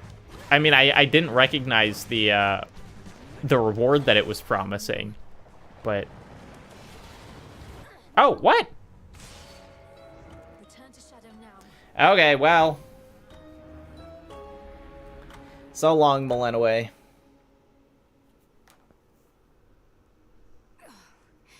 We'll fix this, Cerberus. Interesting. Well, that was a big run. I bet the characters are going to have lots to say. My family's dog. There's actually, it's an interesting thing with Hades where it's like if you do too well too quickly, the story actually stops like meshing because they probably would have said something to me like the first time that I got to the second floor's boss, and like if I died on the second floor's boss, and like the first time I got to the third floor, and the first time I got to the third floor's boss, and now I've done all of that in one run, and so I'm gonna have kind of like backed up the dialogue system. The rise of the Titan of Time, the siege of Olympus. Nope, can't say any of that rings a bell. Olympus, that's where the family members you don't like live, right? And the Titan of Time, I get that he's bad, but he's never done anything to me personally, as far as I know, so. This entire Oh, that's interesting. Sleepy Beagle says that's why the curse thing was added to help the story play out. Yeah, I forgot that I was taking 20% extra damage or more by the end of that, which explains some things.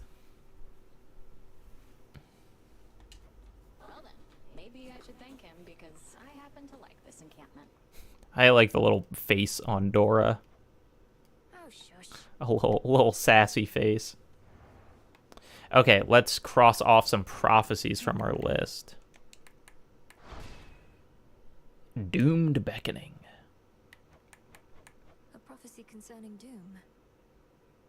I have to find Lord Moros once again and call him here. Another Okay, so I can't unlock anymore. Oh, that's... I shall cast 10 incantations from the Crossroads Cauldron. Well, I bet I have enough materials to do another one. Yeah. May my intent be true. Yeah, Eric Hollow asking how long Hades 2 will be in comparison to the original. Kind of a complicated question because it depends how good you are at it, but it certainly seems like a way bigger game. I mean, they said they already have more worlds in the game currently than Hades had when it, like, you know, was finalized. How to find my way in the morning fields. Kataskion-oski. Your will is done. I was saying to a friend last night, it's funny that Hecate is one of the, Oh, Charon's here. Hecate is one of the main characters in this, because the only reason that I know Hecate is in Buffy the Vampire Slayer. It's who Willow would invoke while she was casting a spell. She would be like, Hecate, listen to me. I'd be like, oh, that's a funny name. And now, I'm learning Hecate's got fucking sick abs. Thank you for the supplies, my lord. Reviving a mournful husk. Kataskion-oski. Tis done. So mote it be. Okay. You know, I might take this opportunity after talking to... Oh, Odysseus isn't here. You'll flourish here. There's a planting system. I might take this opportunity. We've got about an hour left. I did download the Max Payne 3 mod that turns you into Sam Lake, and I do really want to try it out. Made my choice. So instead of starting a new run, I might go to Max Payne 3 for the last hour. If you're unaware, Blake and I have been playing Max Payne 1 and 2 on Something Rotten, and so I just really wanted to revisit 3. Safeguards out of duty and of spite. Don't want to get on Nem's bad side. What you said to me before about my mother. Fair enough. Can't kill each other here, but we can use our words. If we were fighting for real, I wouldn't have. I figured not. There's something by the broker. Hail, Shades. Oh, a little chest. Special order privileges from Lord Charon himself. Oh, okay, this is interesting. Now, here's my question. When I use my credit card, does it use it up? Like, should I save to get 2? Or should I just use this one right now?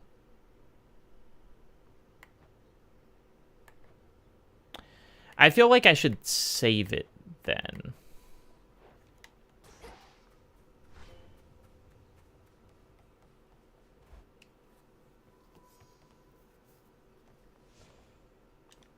Or maybe I should get it, because the ashes is good value.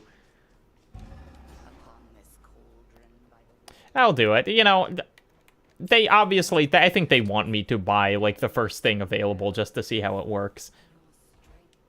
I'm often guilty of trying to, like, outthink a game, where I'm like, well, that's exactly what they want me to do. And then it like, doesn't actually make it more fun to play. After every... Oh, that seems good.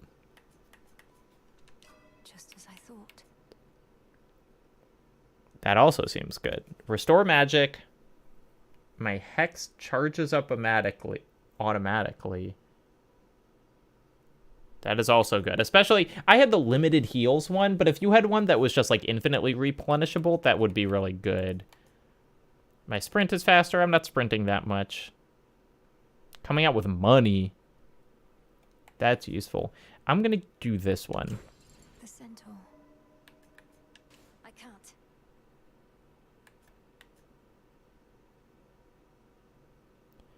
Wait, activate cards using 1 through 5. Oh, interesting. So, I need to have a certain, like, layout of cards. Cool.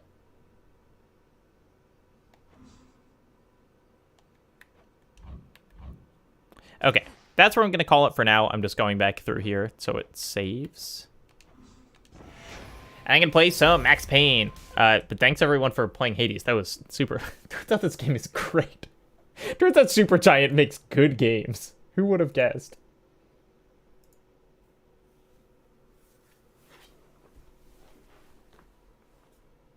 I had to mess with Max Payne a lot yesterday to get it to hopefully run well on stream, because it's an old PC port that has not been particularly well supported. So I think I got it. I think it should be okay, but we'll see. Also, let me know how the volume is, everyone.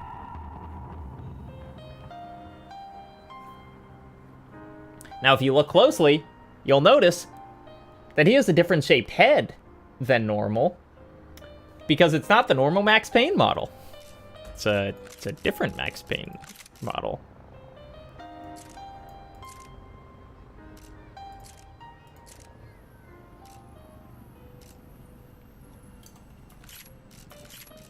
Should we just start a new game?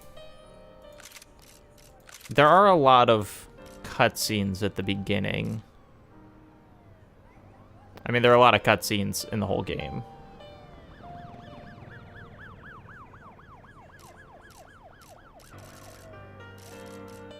I'll just start at the beginning. That'll give me a chance to talk. Just what I need, a chance to talk. Now, the pre-rendered cutscenes are not going to be using Sam Lake's face. But then, when we get into the real-time scenes, they will be.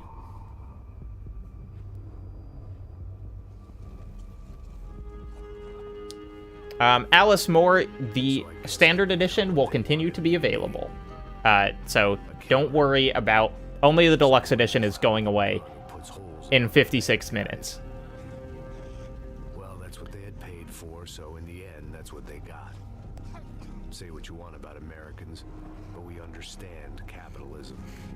Man, it's funny how... When I first played Max Payne, unabashedly loved it. Max Payne 3, I should say. When a couple years later, I felt a little over its grittiness. You know, it's just like incredible self-seriousness. And now I'm kind of back on board. Now I think it's just awesome. My sister.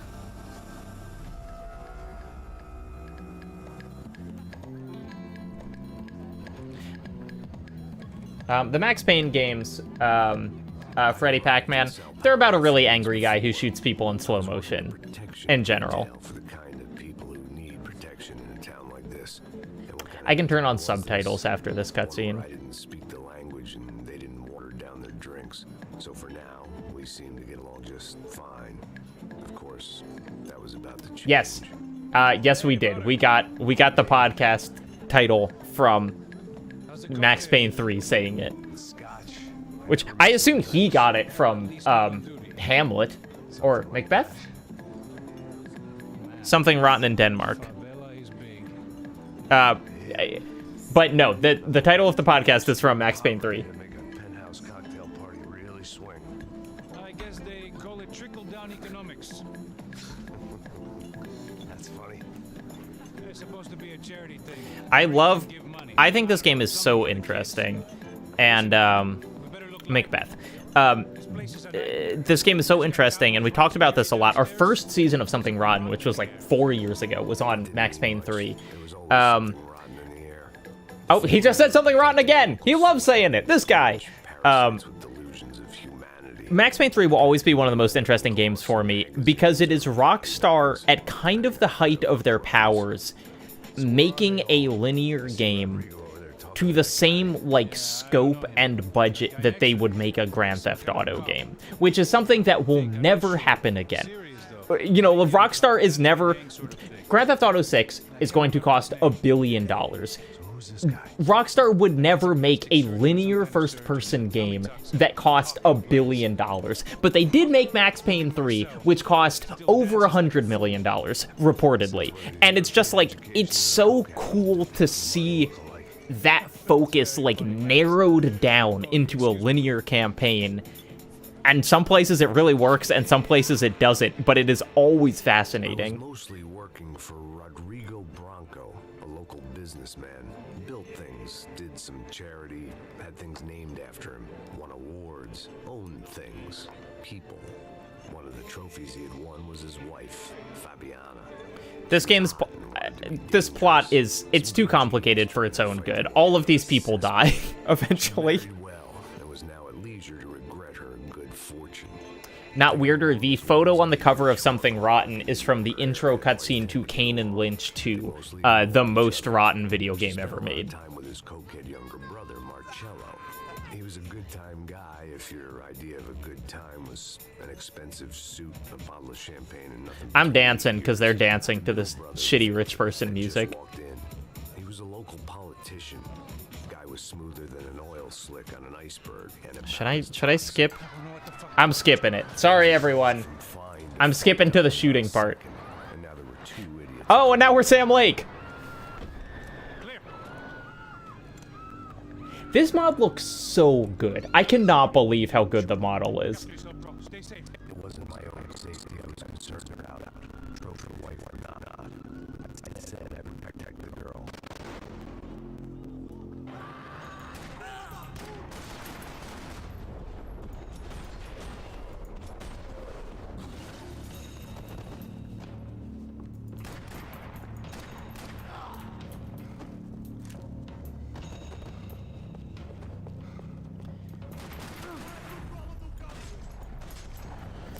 Another thing that's just next level in this game is the cutscenes are, or not the cutscenes, the ragdolls are, you know, still, in my opinion, unsurpassed. I mean, I guess Red Dead probably had similarly good ones, but the way that people fall over in this game is wild.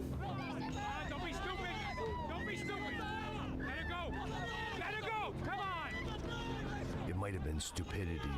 The person who made the mod said that there are actually 16 different hairstyles that Max has in this game, or something like that. And so there are 16 different Sam Lake hairstyles as well.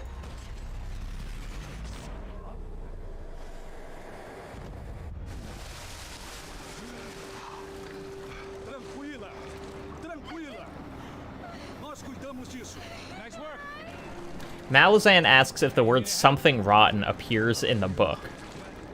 Now, the essay about rotten games is not in the book, but I'm sure I'll reference the podcast, and Blake is also writing something for it, so it might come up, but I'm not sure. I can't promise.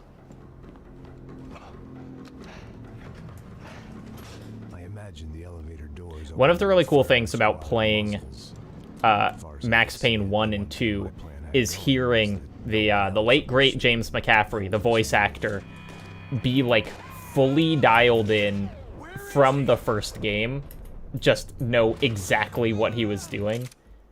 Sorry, I'm going to set the subtitles on.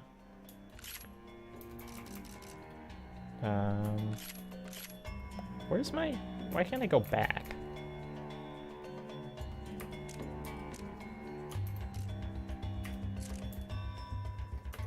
This is weird.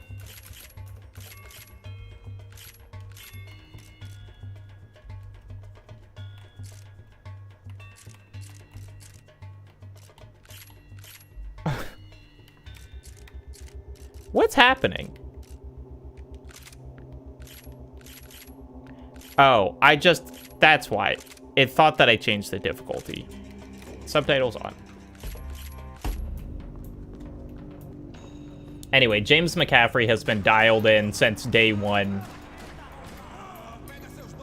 And it's really cool to hear him in Max Payne 1, and then hear him in Max Payne 3, and him be just as on it at any point. Slow them down, but not much.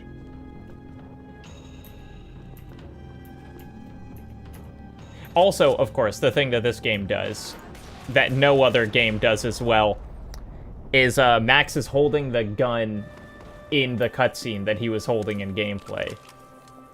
A remarkable feat. It looked like they were taking him out through the basement. Maybe I still had a shot. I want more cutscenes where we can admire Sam Lake. There he is. Too rich a prize for them to throw away. Sure, I'd have to work hard to get him back, but I knew the bad guys would want the boss alive. Almost as much as I did.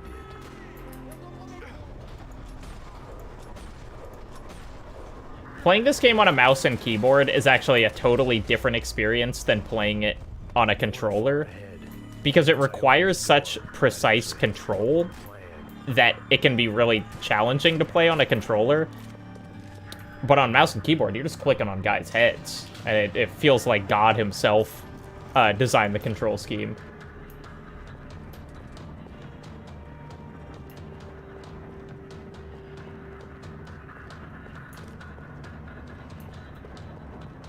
The great thing about being famous as well as rich is the bad guys know who to kidnap. They weren't waiting on my say-so. I had to move.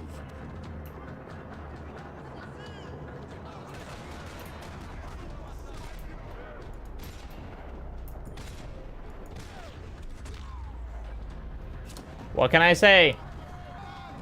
I'm good at Max Payne 3. I'm good at clicking on heads.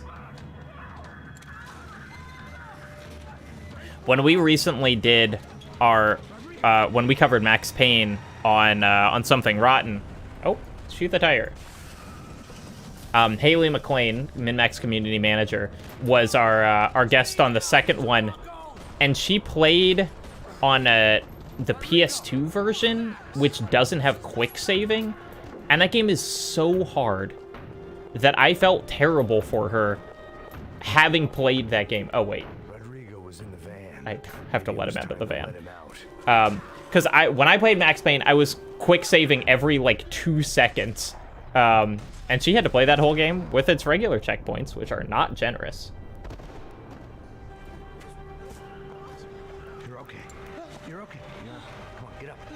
Come on, get up. You're okay. Come with me. It's okay. Stay right here.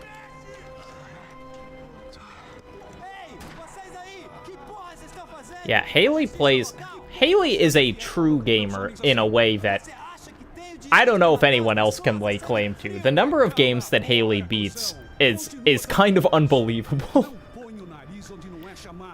She recently helped me. I played through this game called Mini Shoot Adventure that just came out recently, and it's really good. And Haley was like, "Oh yeah, I stayed up all night. I beat that game." And so then I was able to ask her for like help when I got stuck somewhere. Did good, Max. You say so. Don't look so good. Hey, what could be better, huh? The good guys are reunited. We're playing Mad Max. We're playing Max Payne 3. They're speaking Portuguese because they're in Brazil. I don't know. Some kind of cop. Different branch of the police. Not UFE, but normal cops. I don't know about this stuff. We are at 45 minutes left. 45 minutes for the book campaign. If you want the deluxe edition, you got 45 minutes to get it. Also, it's just really cool to see like the fundraising number for the book. Presumably, we'll stop tracking that after the 45 minutes is up as well. But even if you're not ordering the deluxe edition, I would love if you order the next 45 minutes, because then I would just get to see that added to the total, and it'd be cool to like tell news people about and whatever. Like, hey, we got this amount of orders in this many months.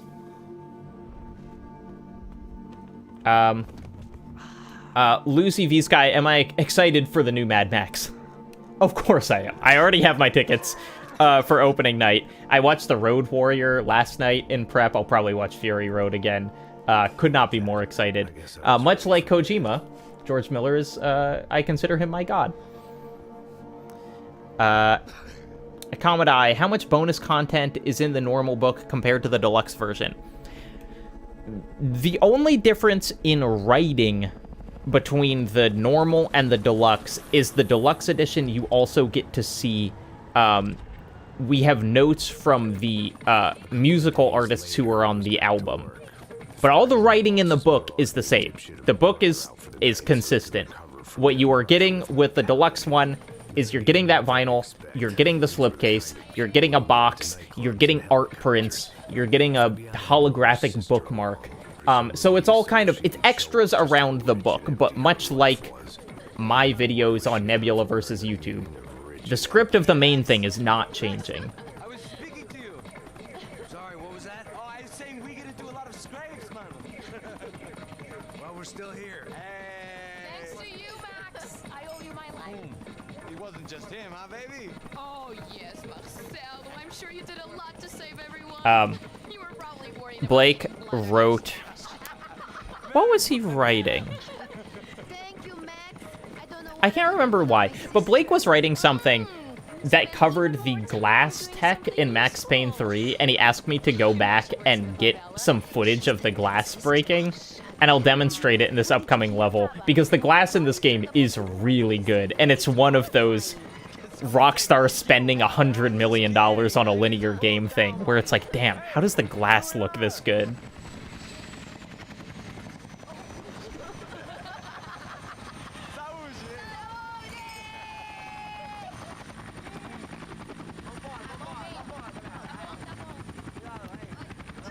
There's another cutscene that I'm gonna skip to the shooting part.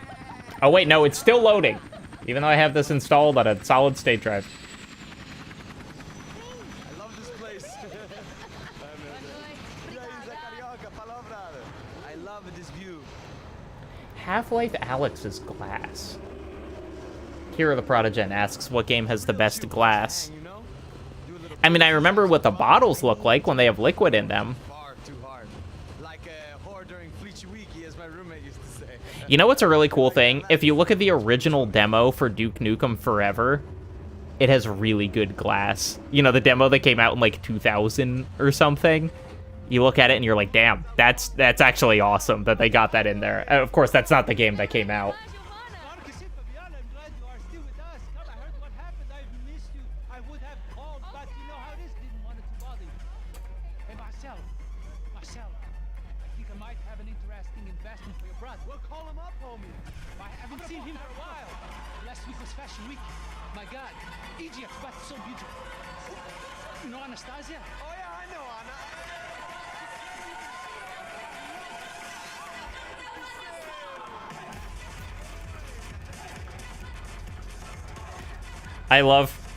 I love the level of dancing animation that they have in this game, because in some ways it's really impressive, and in some ways it's still just a bunch of awkwardly animated NPCs kind of going like this.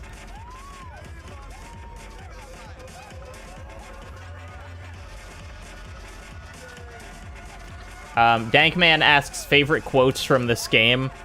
I think my favorite quote is, I had been in the bar for about 2 hours or 15 years, depending on how you looked at it. Great line. This level has the line, this place was like Baghdad with G-strings, which I don't think is a particularly good line, but it is certainly memorable.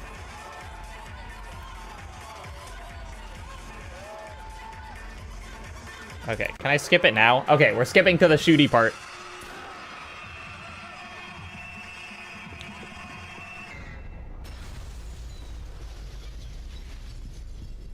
Okay, we're gonna work our way down. 1, 2, 3, 4, 5, 6. Oh, shoot, I missed. Didn't get all of them.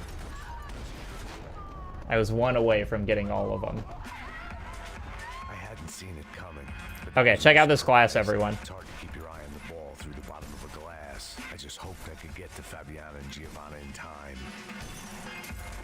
See? Pretty sick.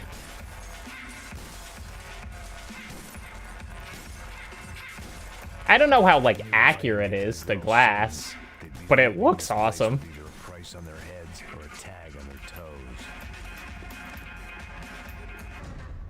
toes. Let's see if I can dive through this glass. Nope.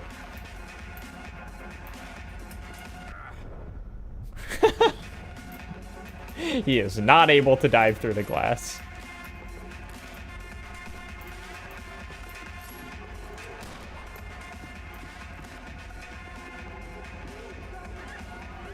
The doors had been chained shut.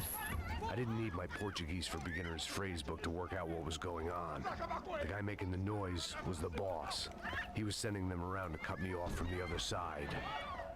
And sure enough, a few seconds later, I had some company on the dance floor.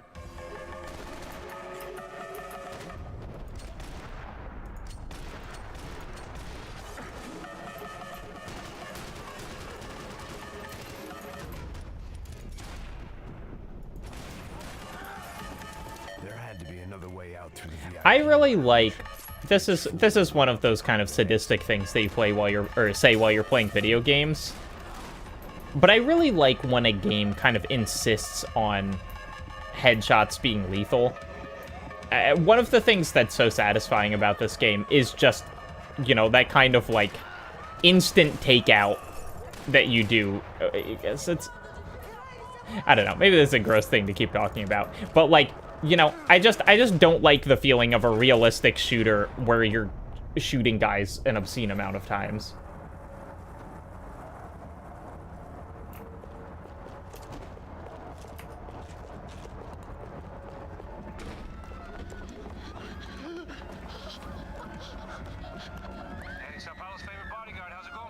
It's not good. Some guys took Giovanna and Fabiana. What? Jesus, Max. I really think Max Payne 2 lost a lot by losing the Sam Lake face. I'm okay with his face in Max Payne 3, but I really missed it going from 1 to 2. Lock this door behind you. Get everybody else out of here. Son of a bitch. Oh no! They make it disturbingly easy to kill the innocent people in this level. Which is, you know, you write a video essay about it.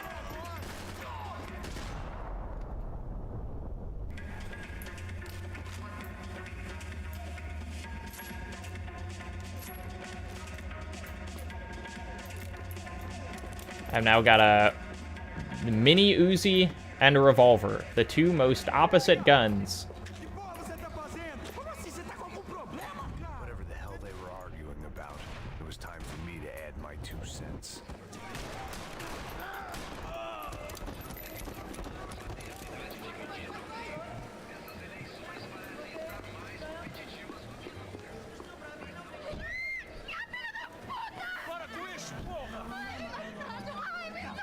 One of the things that is... It's hard to tell because of Rockstar's writing style. They kind of always write games where people are bastards. And so it's like, I kind of want to be like, I love how unrepentantly horrible they make him in this game. But then it's like, damn, a lot of Rockstar protagonists are kind of horrible. You know, they've gotten more interesting at writing horrible people. Obviously, Arthur Morgan is a very interesting version of, like, a bad character. I'm a bad man. But, like, you know, this and the kind of Trevor thing. It's, you know, it is... They certainly love writing about bastards.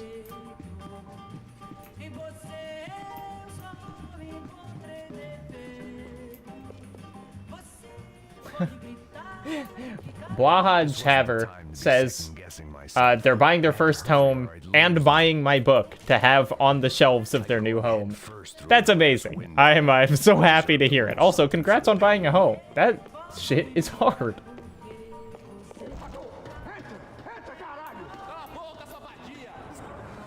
They were headed for the helicopter pad. I had to get to the roof. And Yuck, thank you for paying for shipping to Spain.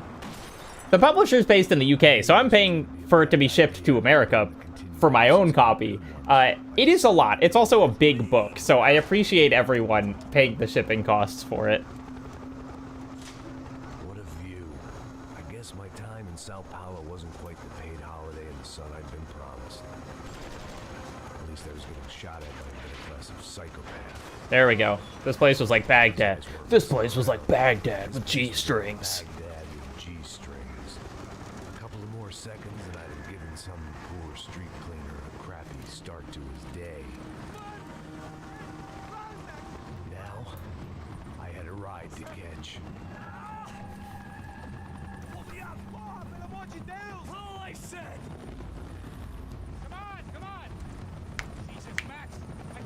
Am I going to autograph my own copy? That's a great question. I don't know. Because the way the autographs work, if people don't know, and I didn't know until kind of starting this process, is they don't send you all the books. They send you, like, little cards that you sign, and then they, like, laminate them into the book somehow. So I'm not getting 1,000 books delivered to me personally. And so I guess if I sign one, and then I get one of those copies, it'll be me? I don't know. I think about, oh, this laser sight thing is so hard to use. Just give me a normal reticule. I think it was... I think John Green autographed the entire first run of the Anthropocene Reviewed, which was like 30,000 books or something. He talked about it in an episode of the podcast.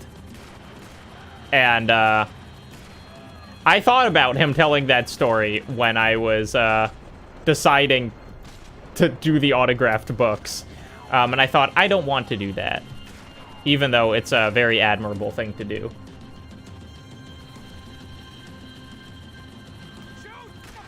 I've had to replay this level so many times that I know exactly where all the guys are coming from. I say that, I'm about to game over, I'm sure.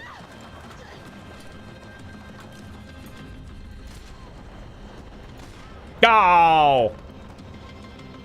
See.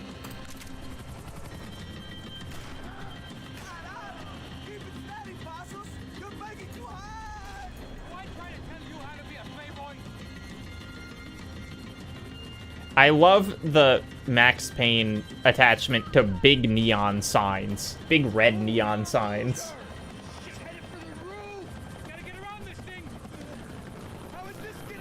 Thank you for that first time chat, Cerbasaur. A real worthwhile thing to say.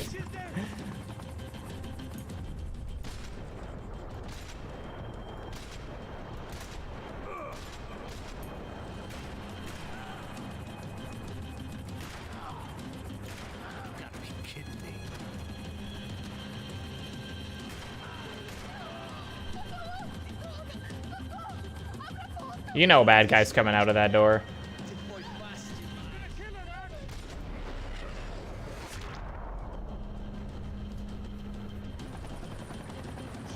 I would love if there's a Max Payne 4. Remedy are currently, they're remaking Max Payne 1 and 2, and at least the rumor that I've heard, I think they're making it as like one. You know, it'll be like one big game that is Max Payne 1 and 2.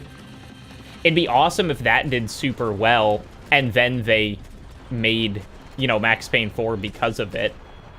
But the chances of that seem very unlikely. And they're, you know, they're making Control 2 and whatever instead, probably.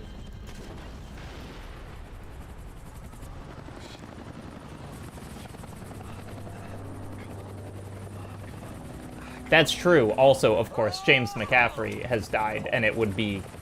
it's really hard to imagine these games without him. I actually don't know what they're going to do for the remake, and I'm really curious. Will they still just use his old recorded lines? Had they already re-recorded them? I don't know, but recasting would be a hard thing to do.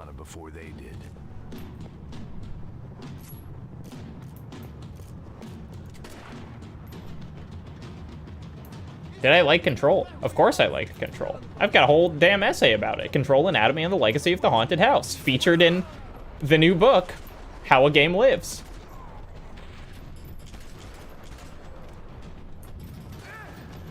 I love throwing this old man down the stairs.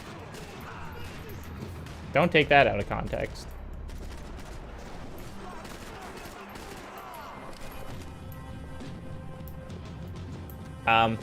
I agree.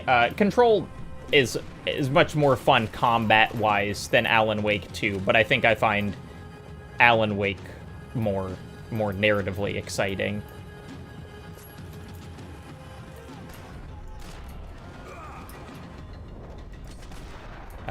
I think, personally, I did not like the combat in Alan Wake 2 at all, but I liked the game so much that I really didn't mind. But would it have been better if it felt like this to play? Maybe.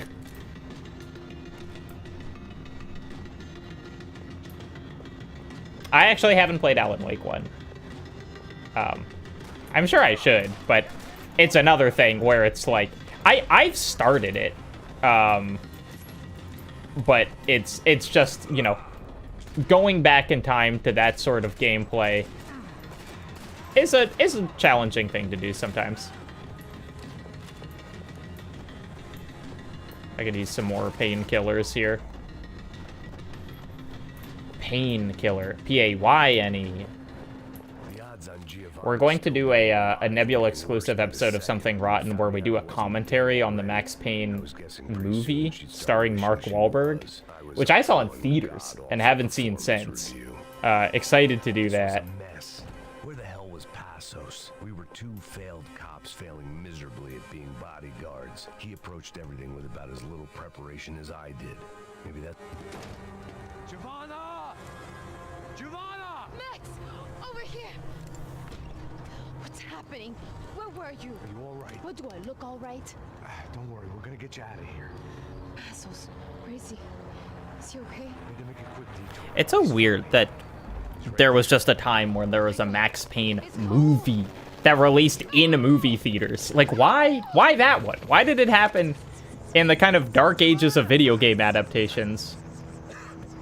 Hey! No, nothing. Go. Seems like I wasn't the only guy around here who had taken his eye off the ball. Are you okay? My weakness was the drink. Passos was I love cityscapes in games that are just a big picture.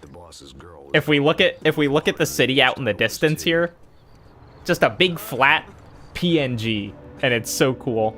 Oh, I guess we're moving past it.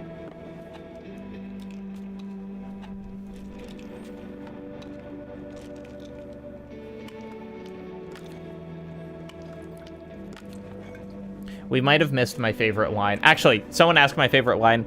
My favorite line is when he's talking about a new apartment that he moved into, and he says, it's certainly in New Jersey.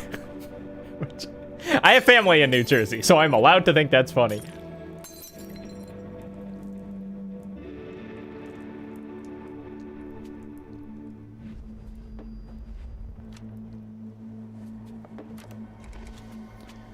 Oh, mission 3 is the This is like the soccer stadium one. This mission is long. This is like twice as long as the next, or the previous 2 levels.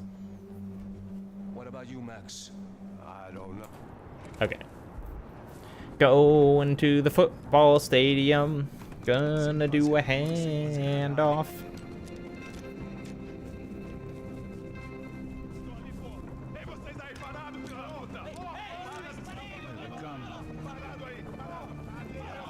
Like, the Sam Lake face just looks so good here. It looks so good.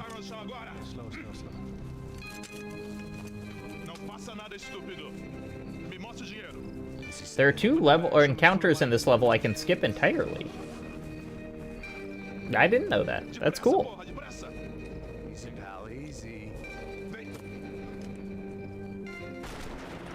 Oh, this is another... There's another very good line in this where he says, I had a hole in my second favorite drinking arm. Good line, Max. The money was gone, and I was next if I didn't get off that field. Bullets came from long range. They were well-armed professionals, and I was starting to feel decidedly amateur.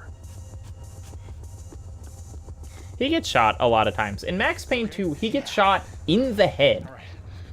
Maybe twice. But he's fine. I've been shot more times than I could remember. But this felt different. Maybe fate was sending me a message. Trying to tell me my luck was finally... Brain Drain says, what's my favorite song from the game and why is it Tears? Here's the thing. Every song in this game is amazing. Absolutely in my top 5 video game soundtracks. The score by Health, of course. I've used these songs in video essays so many times. There's one called Torture I've used a lot, I think. At least one of us had a gun. Maybe one called like Payne, P-A-I-N, or Pills. They're so good. One of the strangest experiences of my life is one time there was a Moog Fest, which is like a big electronic music festival in Durham, where I live. And I was at my parents' house, who lived closer to the music festival. And I was standing out on their deck, and I could hear Tears by Health just drifting over the trees. And I was like, am I hearing Max Payne music? And it took me a minute to realize that, like, there's a music festival nearby. But, like, Health was there, and they were playing the song from Max Payne 3. And I was just like, am I going crazy right now? Hold on. Wait here a second. Not a problem.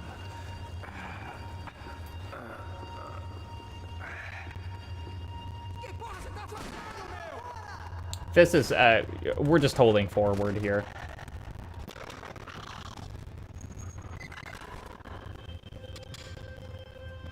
Okay, can I skip this cutscene? No. An unfortunate thing about this game is that it has, like all the other games, a mode called New York Minute, where you have to beat the levels in 1 minute, and you get points for every person you kill. But most of these cutscenes are unskippable, so you have to watch them the whole time, and if you die, you gotta start the level over, and you've gotta watch all the cutscenes again. And the mode is so fun, but it's just not worth it to watch the fucking cutscenes. Someone said there's a mod that skips all of them, which I should look into. You okay, bro? Never better. Whose idea was this anyway? Yeah, I wonder. Is it bad? Could be a lot worse. Here. Let's see if they've updated the Lost and Colt website with our current total. Here we go. It's looking like it's the same as when I checked it this morning. All right, don't be a pussy. I think they just have someone staying up to turn it off, and they're in the UK, so it's late there. I appreciate them doing that. I should probably tweet that there's like 20 minutes left. Could be anyone. Anyone with access to high-powered sniper rifles and trained killers. That's pretty much everyone. Great. So what now, Einstein? Well, I guess we get these Commando Sombra their money. Make sure they know Sorry they for need to tweeting, check everyone. I'm trying to sell a book. Come back with some shape.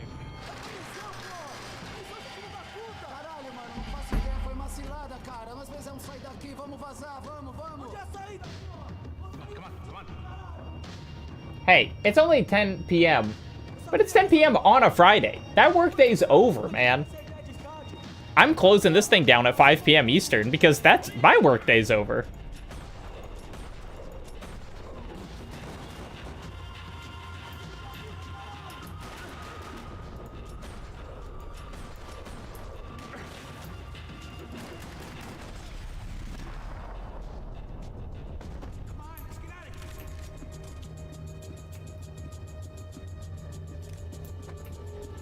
What font does the book have? That's a great question. Annie, the designer, would know. Early on, she was, like, asking me. She was like, what do you think about these fonts? And I was like, I trust your design sense so much more than mine. Please do not ask me to pick things, because I know you're going to do it better.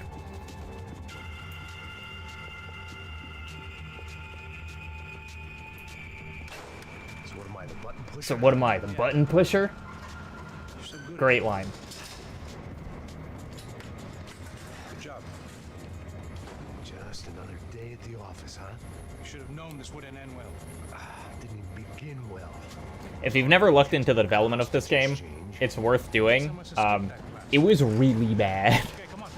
You know, the interesting thing about talking about any game studio, like, doing crunch in the current day is that, like, a lot of them are both currently very bad and they used to be way worse.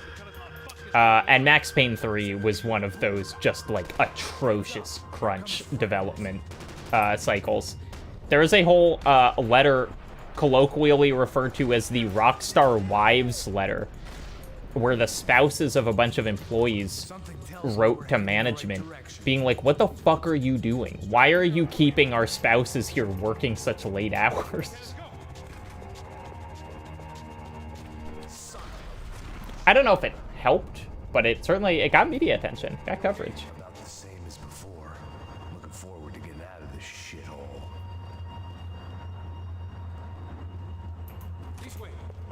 I love that with the shotguns, you see all the individual pellets. Someone didn't see their families for that feature.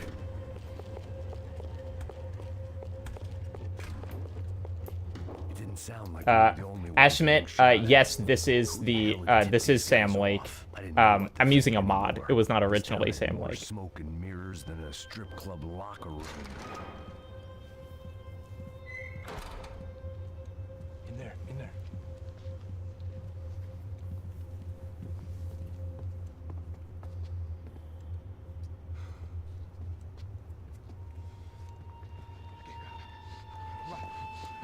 Whole model changes are maybe not that hard of a mod, but I'm always so impressed by them. I've seen, like, Susie of the Sphere Hunter is always tweeting, like, she being in Resident Evil 4, like, it's just a mod that replaces, like, Ada Wong with Susie's face. I'm always like, how hard is that to do? Because it looks really hard. They seem nice enough.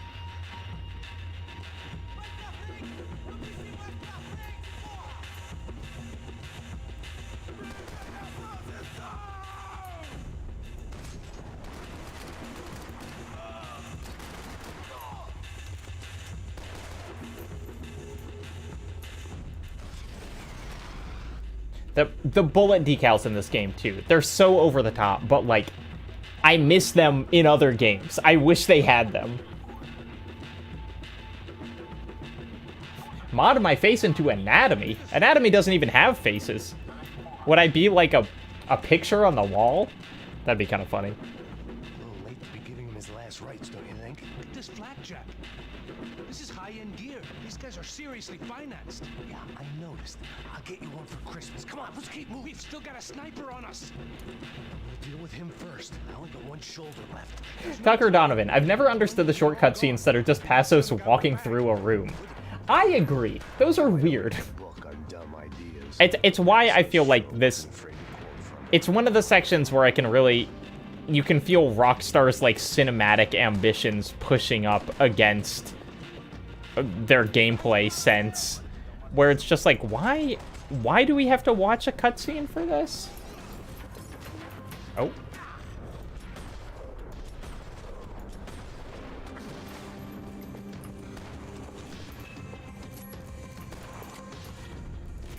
Oh.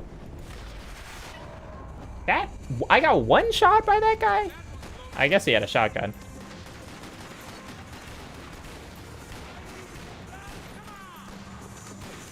The shotguns in this game are not good, but they are fun to use. Have I ever talked about Kentucky Route Zero? Briefly, it was on my list of my favorite games of 2020, but I've never done a video about it. I certainly might at some point, but not yet.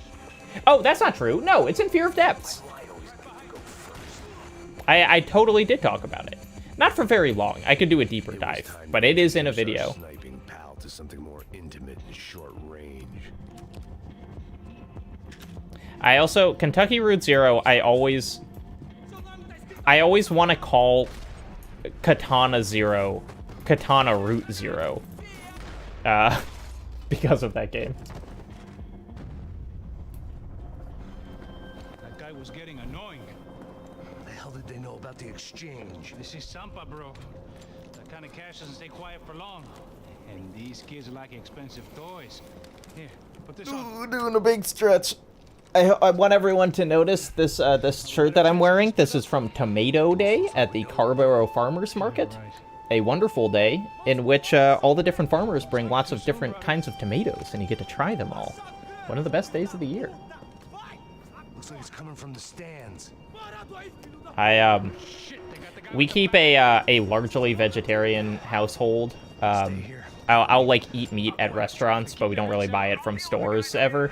The one exception is we make BLTs once a year, and it's on Tomato Day, because you gotta have good tomatoes for good BLTs. Is that an interesting story? Did people like that?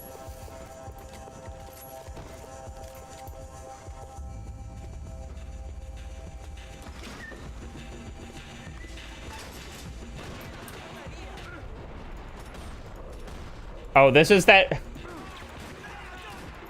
This is a great moment, because I can do this dive. Get ready.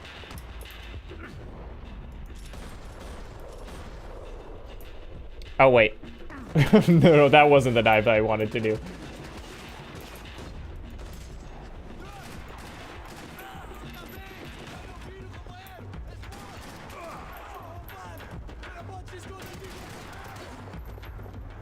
God, when you're on a roll in this game, there's nothing better. Cool. Sometimes you just turn a dude into fucking red mist.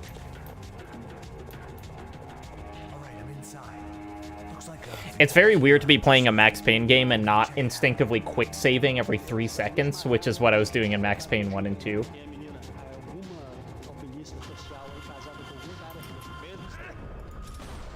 Would I say this is the closest we have to a John Wick game? Good question. I have always appreciated, this will not come as a surprise, the martial arts in a John Wick game more than I appreciate the gunplay.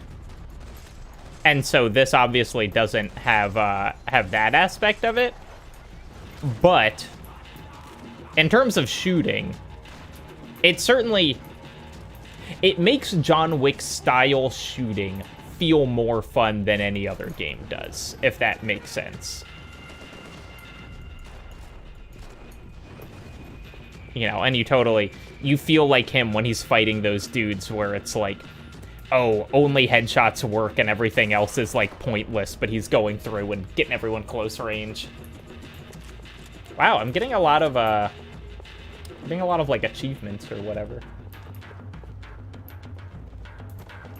Yeah, there's John Wick Hex. I've never played John Woo's Stranglehold, but I would love to. That is a potential Something Rotten game. Where you headed? I've heard that it is one of those levels where it's kind of like the games where the first level is the best and then everything else is just kind of a repeat of it. But I would still really like to play it. I think Raceovic has a video on it. There's some people shooting at me. Our surprise guest brought a lot of friends. Have I ever got invested in a multiplayer first-person shooter? For sure. Call of Duty Modern Warfare 2, the first one, was a big one for me in high school. I played that a lot. Oh, we're jumping down these stairs. Look how much air he has. If he fell, he would just die.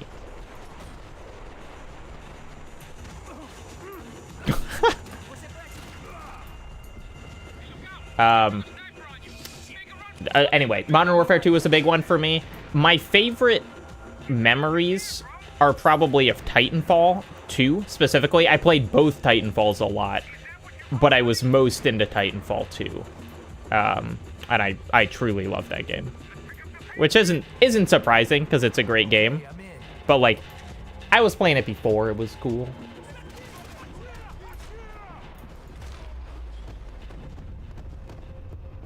Okay, we have 10 minutes left. 10 minutes left! For the 10 minutes, I just want to... I mean, this isn't going to take 10 minutes. But once again, I want to list all of the essays that are in the book. Seems like a good thing to do with 10 minutes left. So, from the top. Who's Afraid of Modern Art will be featured in my book, How a Game Lives. So will Returnal is a Hell of Our Own Creation. Fear of Cold. Anatomy, Control, and the Legacy of the Haunted House. The Golem and the Jewish Superhero. The decade-long search for Shadow of the Colossus' Last Great Secret. Too long of a title. Art in the Pre-Apocalypse. Does Call of Duty believe in anything?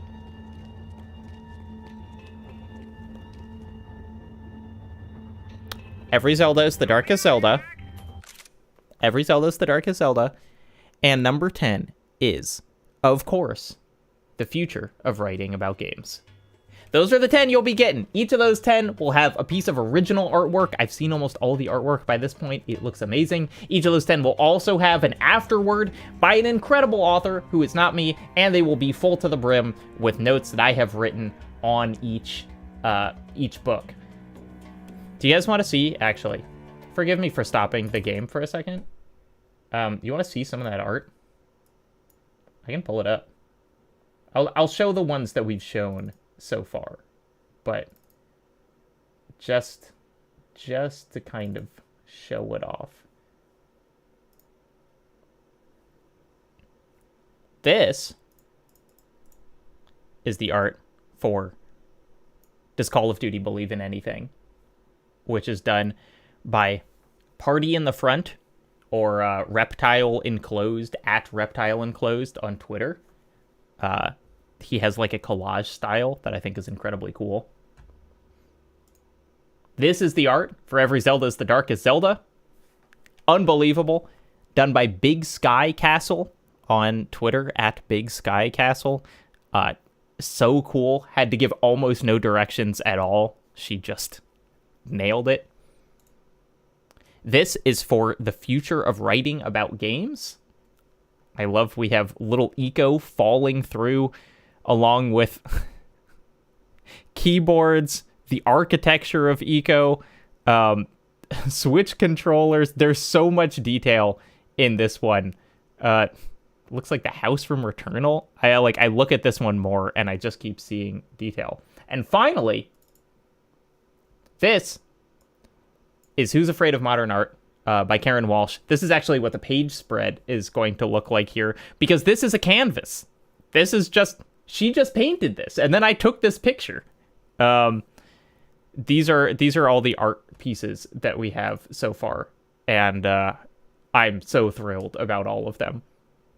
I would love to Beanie Turns saying, I hope my local library will get a copy of the book. I would love for libraries to get copies of the book. I think I can give them to my libraries in Durham. I know that you can request that libraries pick up books. I'm not sure exactly how that works, but if there are... if there are any librarians out there who want to contact me and talk to me about getting the book to libraries, please do. I would love nothing more. Anyway, let's go back to playing Max Payne. Also, 5 minutes left. For the next 5 minutes, you can get the deluxe edition. Includes the vinyl, which has 4 songs commissioned for my videos. It includes prints, includes a big box, slipcase. It's got a bookmark in it, a holographic bookmark. I'm really excited about the deluxe edition. This whole book is basically, I'm thinking of it as kind of buying an art piece because it's expensive and it's big and you might not read it cover to cover, but you want it because it's like beautiful and it kind of commemorates something that you like, hopefully. And so for me, the deluxe edition is just like, well, it's just that amped to 11. Anyway, let's snipe some guys.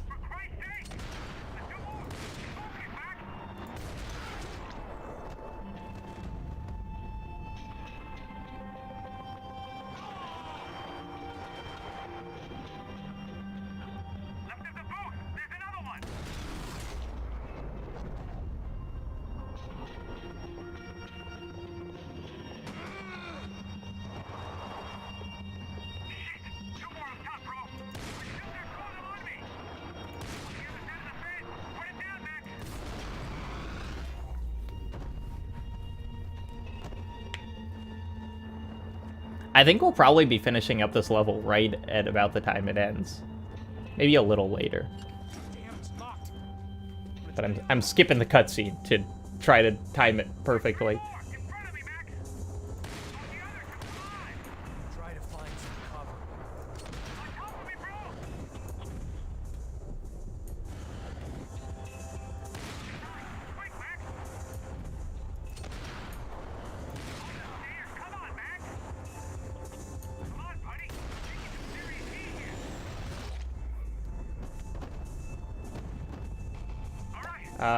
An insecure creator, thank you for saying that you enjoyed Art for No One so much. I was really passionate about that video, so I'm glad to hear that other people cared as much about it as I did.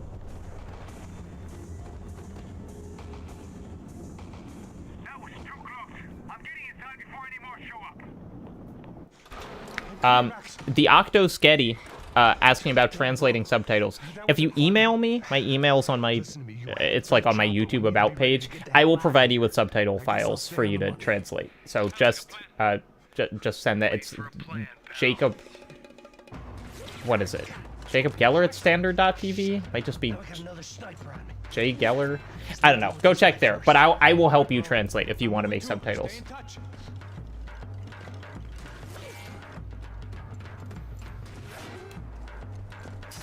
Can I beat this level in 2 minutes and 25 seconds? I mean, we're really close to the end.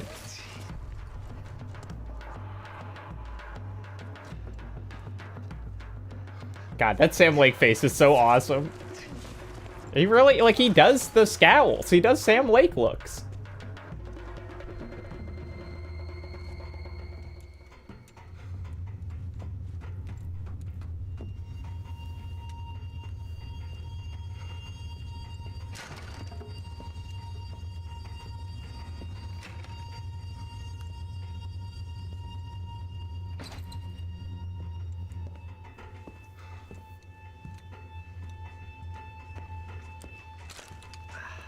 Place was like Fort Knox.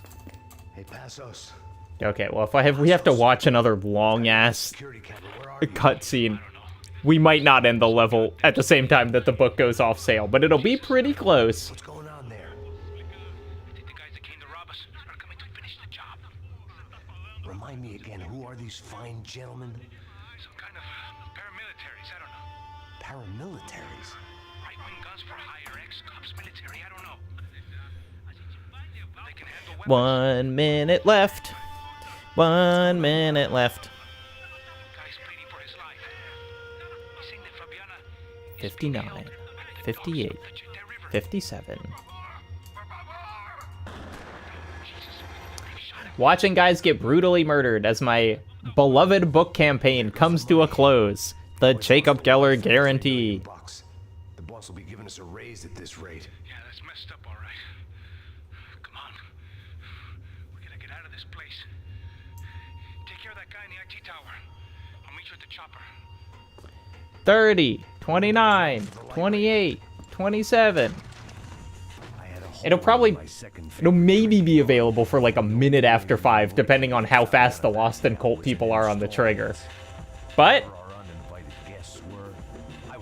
15, 14, 13, 12, 11, 10, 9, 8, 7, 6, 5, 4, 3, 2, 1. Woo! Book campaign! We did it!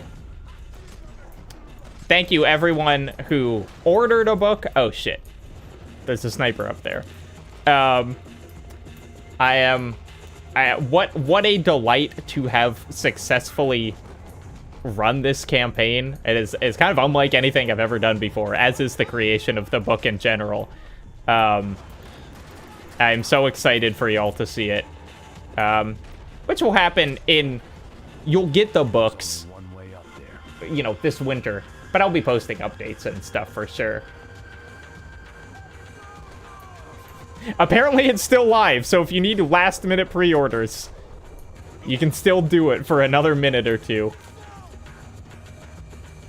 This is going to be really fun because we'll get to end this with Max... Oh. Max smashing his way through the window of a TV station here. Most hallowed place of worship. Looking back, it was strange how the cops never showed up, but things had a habit of only making sense to me. Lamia Muse, did we have a number of pre-orders we wanted to hit? Well, we wanted to raise over $60,000 for the book so we could make sure that we could produce it and pay everyone. And instead we raised like $850,000 for the book. So everyone's getting a raise. It was the exciting part of that for me. All right, here we go, everyone.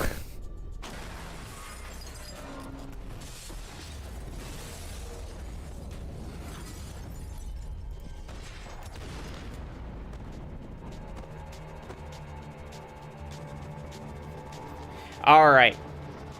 That's it. Thank you for watching me play Hades 2 and Max Payne 3. Thank you, everyone who ordered a book.